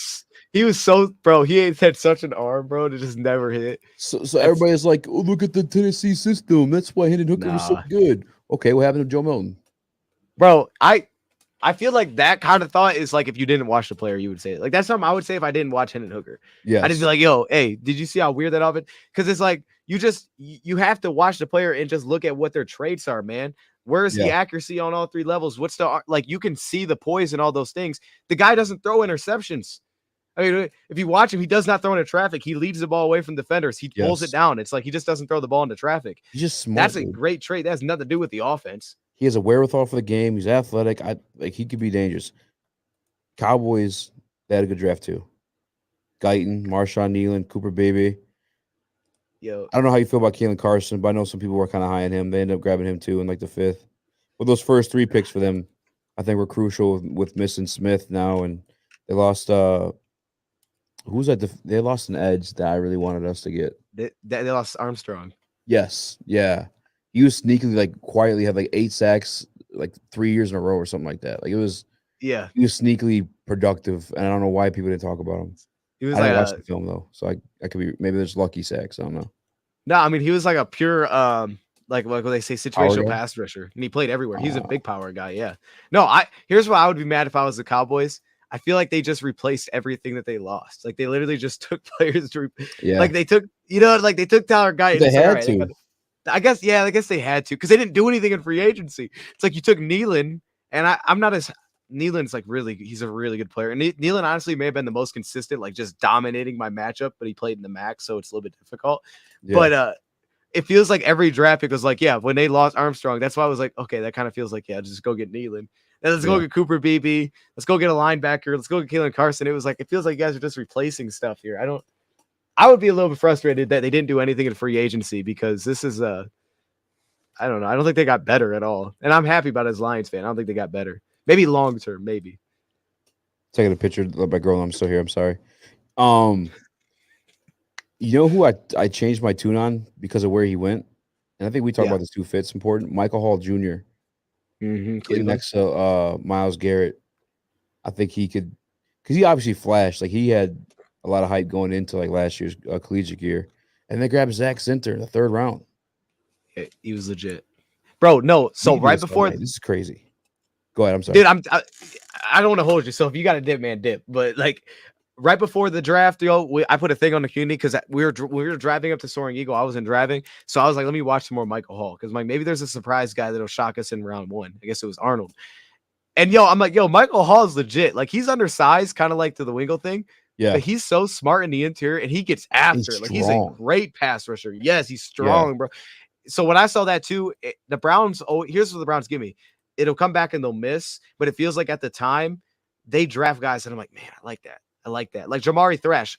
I love Jamari Thrash. They got him around 5. Now, but where the Browns, I think here's where the Browns get themselves is they take a lot of high risk, high reward players. I feel like they take swings, man. Yeah. Michael Hall is not a typical build in the interior. Jamari Thrash he had 16 drops in the last 3 years. Zach Zinner's coming off the injury. Like Miles Harden out of South Dakota. Like they take a lot of major swings with their draft picks. Like this could hit. It could also completely miss. Yeah. The vibe I get. But the beautiful thing for them too, I mean, a lot of them kind of hit for them the past. I mean, they got a lot of depth in that team, man. The Browns. They do. Lots of depth in that team, dude. Hey, they probably should have got a quarterback, bro. Hey, I think next year we're gonna be talking about a quarterback for them. I think they should too. I mean, they guaranteed Deshaun so much damn money though. Mm-hmm. I like New England's draft personally. I love it. Look. I want to look at theirs right now. Hey, they got Joe Milton. Drake May. I don't think there's any problem with that, bro. Like I thought they maybe move out, take Drake May. That's fine. Polk, dog. All right. Caden Wallace. He did, man. Dropped early second round. Yeah, Wallace was money, I thought. Like, both their offensive line fit perfectly for who they are. These are all, like, beautiful scheme fits. I thought them and San Fran nailed, like, scheme fits. Like, San Francisco, the players that they got are, like, seamless. Like, Ricky Pearsall. Yeah. Bro, he's as a route runner, like, he's going to be perfect. He feels like he could replace Ayuk potentially at some point. And then they go out and get the big corner. I was trying to match up with, like, what that meant for any of those guys. And I was like, I feel like he's just such a different player than him and Ayuk. But no, you're right. He is kind of similar to Ayuk. I thought he's more of a route runner. So I'm like, I think Ayuk's out. Plus, I think if you were going to get rid of one of the two, I think you could argue Ayuk's better. But Debo's like the culture for San Fran. Yes. Like, you can't get rid of that guy. Yeah, there's not many Debos. Jets had a good draft. Oh, one more thing I meant to say about the freaking Broncos. How about when you also grabbed Knicks, obviously, which fell early, and they didn't trade back in the second round. But you also, Troy Flanken, if I'm not mistaken, was his number 1 target at Oregon. True. I wasn't even thinking there. Yeah. You got his right-hand man that they already have a chemistry in. Oh, that actually is money. That rookie so much confidence in that situation, too.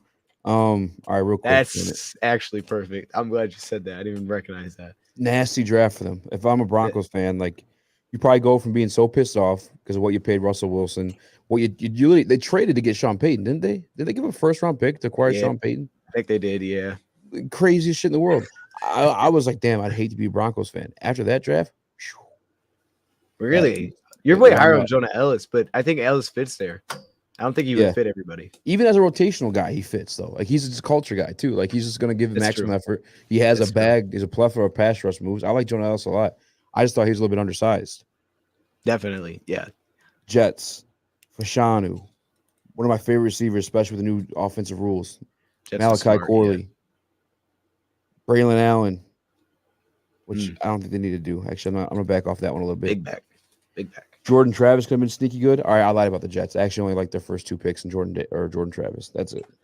Hey, they needed a quarterback though, because like you already know Rodgers probably gonna at least miss a game. I don't know who their backup is, but I could understand it. I like Malachi Corley too though. That's a pretty nasty receiver room if they're healthy. You have a lot of mix there with Mike Williams, and now Garrett and him. It's like, okay, yeah, could do a lot of work here. And you know Rodgers loves to throw like those quick little like screens, quick little like RPOs. Yeah, he's gonna be a problem. Break down. I'm telling you, man. I get like our audience too, because obviously we're Lions fans. Like when we give due credit to the Jets, people are like, "What do you mean? What do you mean?" And it's because they have a hate for Aaron Rodgers. Like I guess that I get, right, because he was the boogeyman for us for so long. But like, cannot deny that is a world's upgrade over Zach Wilson on a team that was already winning 7 to 8 games with Zach Wilson. Like they're going to be good, and they added Mike Williams too. They just had to be healthy, and then they were smart. They went tackle. They protected themselves. Right? Here's the only thing I'd be concerned with, bro. Rodgers was not good that last year in Green Bay, and I feel like he was checked out though. Like I don't think he had any kind of buy-in at all. Okay, here's the thing: 26 touchdowns, 12 interceptions, like 3,900 yards. Not good by Aaron Rodgers standards, yeah. But for the Jets, definitely wasn't bad. Yeah, I get that. It's an upgrade. I mean, he really could have just did anything and it would have been an Jared upgrade. For Goff the does Jets, that. so You guys are freaking doing flips in the middle of the street. hey, yo, you already know Just Rodgers last year was yo, bro. When Rodgers threw that pick though against us, in his last year, like the one to Kirby, that's orgasmic, bro. I was like, what is Rod like? Why is he throwing that? Like that. The sexiest one was the one they had at home. Kirby had at home. Oh yeah, that was nasty. My God. That one was he baited. Kirby that was Aaron nasty. Rodgers. Bro, Can you? He made him leave. And I need your opinion on this actually. Real quick. God damn it! I don't care. We're just talking about Chargers signed DJ Chark. Just so you know. Wait, what? Who signed DJ Chargers Chark? Chargers just signed DJ Chark. Wow, good for them. I kind of like the Chargers, bro. I wish that was us signing DJ Chark, but it is what it is. God damn it! They're winning that division. In $5 million, up to 5. Oh yeah, they're not paying 5. We wouldn't give Josh 7. True. Yeah, that's true. What the hell was I saying? I cut you off big time there. You're talking about Rodgers. No, that's good news to cut me off with. No, I don't give a fuck. Rodgers, they're gonna be good. I kept hearing people say it, but I was like, I feel like I'm contrarian by nature. I just like to disagree, to find another angle, find the truth. But people are hyping up the Steelers. I'm like, yeah. And I looked at it. I'm looking at it right now. Fontanu, Zach Frazier, Mason McCormick. And obviously Justin Fields, probably the future quarterback. That benefits Justin Fields, whatever running back you want to use. You got Roman Wilson for the middle of the field. I don't really like George Pickens as much as everybody else does. I think he's a dog, but I think he's like Keon Coleman. Not a lot of separation, but he'll make a highlight play on you. I think they maybe use another receiver, but that was a good draft for them too. Yeah, and you already know Roman Wilson's going to hit because they took him, because that's what the Steelers do. Yeah, Peyton Wilson's kind of nasty. I told you to get him that receiver. Not you, but people listening. Oh, hey, man, that isn't a bad draft, bro. I'm gonna be honest with you. That's not bad. That offensive line. Look at how those are all physical mother MFers too. By the way, like maulers and Zach Frazier and Fontanu, at least in the run game for damn sure. And that feels accurate for McCormick. Like if they would have went earlier, you could have questioned that. But I feel like 4th round, that's not bad. If you want someone that could really play, their offensive line was a mess. Yeah, I mean they've been working with that for years. Frazier will play year 1. Yep. Fontanu definitely gonna play year 1. McCormick maybe, I don't know. He might even play year 1 too. Oh my, Peyton Wilson too. Which I gotta be honest with you, I didn't watch too much film on him, just more highlights. You tell me about Peyton Wilson, bro. Peyton Wilson plays so fast where when I saw his 40 time, I was like, okay, that does make sense. Like that's. I was lower on Peyton Wilson because I just didn't like Peyton Wilson was he reminded me of Owusu Koromoa. And it was like, bro, he's so awesome to watch. And Peyton Wilson also had the injuries, so I think that hurt him too. But it was like, where do you put him? It's like I don't know it depends on your team. Like you have to have a role for that. I don't think the Lions would have had a role for that, so I was a little bit less high on him for a Lion. But bro, like no, none of the like his man coverage upside is insane. The only thing I didn't like is like how much in coverage where he would like constantly just let guys run by him, like not like manned up, but like his communication, guys would just run past him constantly in zone. But in terms of like just playing fast, oh my goodness, man, he was like super instinctive against the run. I mean, he just flew around. He just couldn't get off of blocks. You just had to figure out where you put him, but you put him like over the slot or something. And I think he's legit blitzer too. And guess who's playing with over there now too? Patrick Queen. You just recreated almost. Well, I guess I can't really compare anybody to Roquan. That's certainly not fair. I was gonna say, how's that gonna work? Yeah. I don't know Patrick Queen as well. Like, is Patrick Queen like he can handle blocks? Yeah, he's not super crazy, but he's not bad. He's good. Hey, did you hear the Fields gonna play some special teams? Yo, I'll give credit. I'll credit to my dad on that one. He's been saying for years. He's like, yo, just put him at running back. And I always laugh at it, but I'm like, they actually bite. But honestly, I don't think it's a terrible idea. If he's gonna be your backup, bro, he's elite with the ball. I'm not even mad. I put him at running back. I'm on board with it. If you want to make a running back, I ain't mad at you. That dude is elite. You know what I can see him doing? What? Maybe a little Terrell Pryor, a little. Oh yeah, little receiver. Put him at shout out to Dos Dion. Put him at the Y. Or maybe you put him in. Who's the guy's name in New Orleans? Taysom Hill. Make him Taysom Hill. Trick plays. I would say, man, Taysom Hill play a little, because if you take all of, like, the real responsibility of having to be a normal quarterback and you let him like run trick plays at quarterback, like, either run or throw the shot, like, that's not bad. And you can still groom him to be a quarterback. Just give him that stuff so we can have fun. Are you a Fields guy? You think Fields could be a quarterback in the NFL? Fields? Yeah, you think like he's a future quarterback? I think he makes some work. I think he makes some work with him. Honestly, I thought last year he was kind of straight. He got hurt, obviously. That hurt their record, but like they were dangerous. They fucked us up. That's for damn sure. Bro, it's like, yo, as a runner, like he's insane, man. I didn't watch Michael Vick live, but I've seen highlights. Yeah. I mean, obviously, I gotta believe. When people say he holds the ball too long, like he does do that. But I mean, Russell Wilson, I feel like is like a guy you'd want to learn from because he's somewhat mobile, obviously. Like, and when he ran to extend the play to make a throw. It's like maybe he could learn from that. I keep forgetting who they hired as their offensive coordinator though. The Steelers. Yeah. Man, I don't know. Let me see this real quick. I think it was somebody I wasn't impressed by. Draft compensation is only tied to starts or percentage of plays. Why not using special teams? Wait, why not use? Oh, go ahead. I'm sorry. Arthur Smith. Oh, that'll be perfect then, because that's what they do. They're going to run the ball a ton, 3 offensive linemen, and then play action shot plays. So Justin Fields would be a more athletic version of Ryan Tannehill if it all works out. And he could probably play quarterback there. Yeah, you could make him work at quarterback. I'm with you, yeah, because he's got a monster arm and he's accurate on deep. On Ryan Tannehill too, wide receiver turn quarterback. All right, last thing, yeah, it's 10:30 and I gotta get the hell home. Yeah,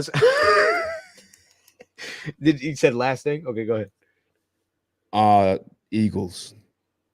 Just like when you look at their roster from last year, I think we talked about on the show today. Their fall off was like coaching. And maybe I feel like Jalen Hurts got hurt in the middle there. It was kind of weird. He had that knee thing that no one really talked about. They fixed it, though. If you were to pick on the roster and be like, yeah, I think they could use this, obviously would have been secondary. Bro, Quinyon Mitchell and Cooper DeJean, you got them both. And they re-signed CJ, who obviously worked in that scheme, or at least they know how he works because he led the league in interceptions over there. And they grabbed Vic Fangio as defensive coordinator. That's going to be nasty. And Cooper DeJean, you can't tell me he's not going to play safety over there. Bro, they got a backup running back to replace Swift, which might be better than Will Shipley.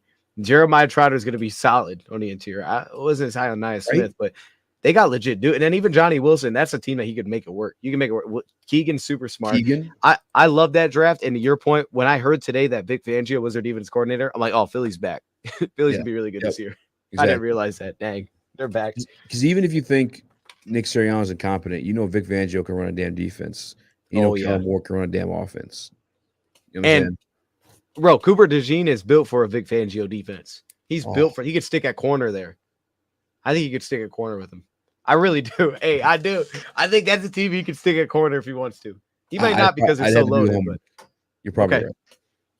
All right. And don't forget too, they got Saquon Barkley. Well, I think you might have said that actually. No, I didn't say that. I just said they got the backup. Yeah, no, they're back. They're gonna win the division. Early take. They win the division. Yeah, Cowboys don't. Sure. Cowboys might be third. Okay. I don't hate it. Hey, chat, man. We appreciate y'all joining. This was a long one. Easy. I appreciate you being here, man. You were here super long because we started talking about golf for like an hour. That's what happened, bro. God damn it! I'm talking about the New Orleans draft. They had a good one too. Wait, the Saints did? Yeah, Fuaga, Kool-Aid, I was Rattler, Jalen Ford, and Christian Boyd. Even Bub memes in there. Sorry, I'll stop looking. I don't trust the Saints at all anymore, though, man. They just feel like a mess. I think Dennis Allen's a joke. Yo, Spencer Rattler might be their quarterback at some point this year, dog. Right? I like Spencer Rattler. I like him a lot. Yeah, he might, bro. They're a mess over there, man. They hit their needs though, and I'm with you. Kool-Aid was nice. Kool-Aid was nice around 2, especially with Marshawn Lattimore. Like, yo, I don't know. They kind of feel like the Cowboys in a way. Where it's like, did they really get a lot better though?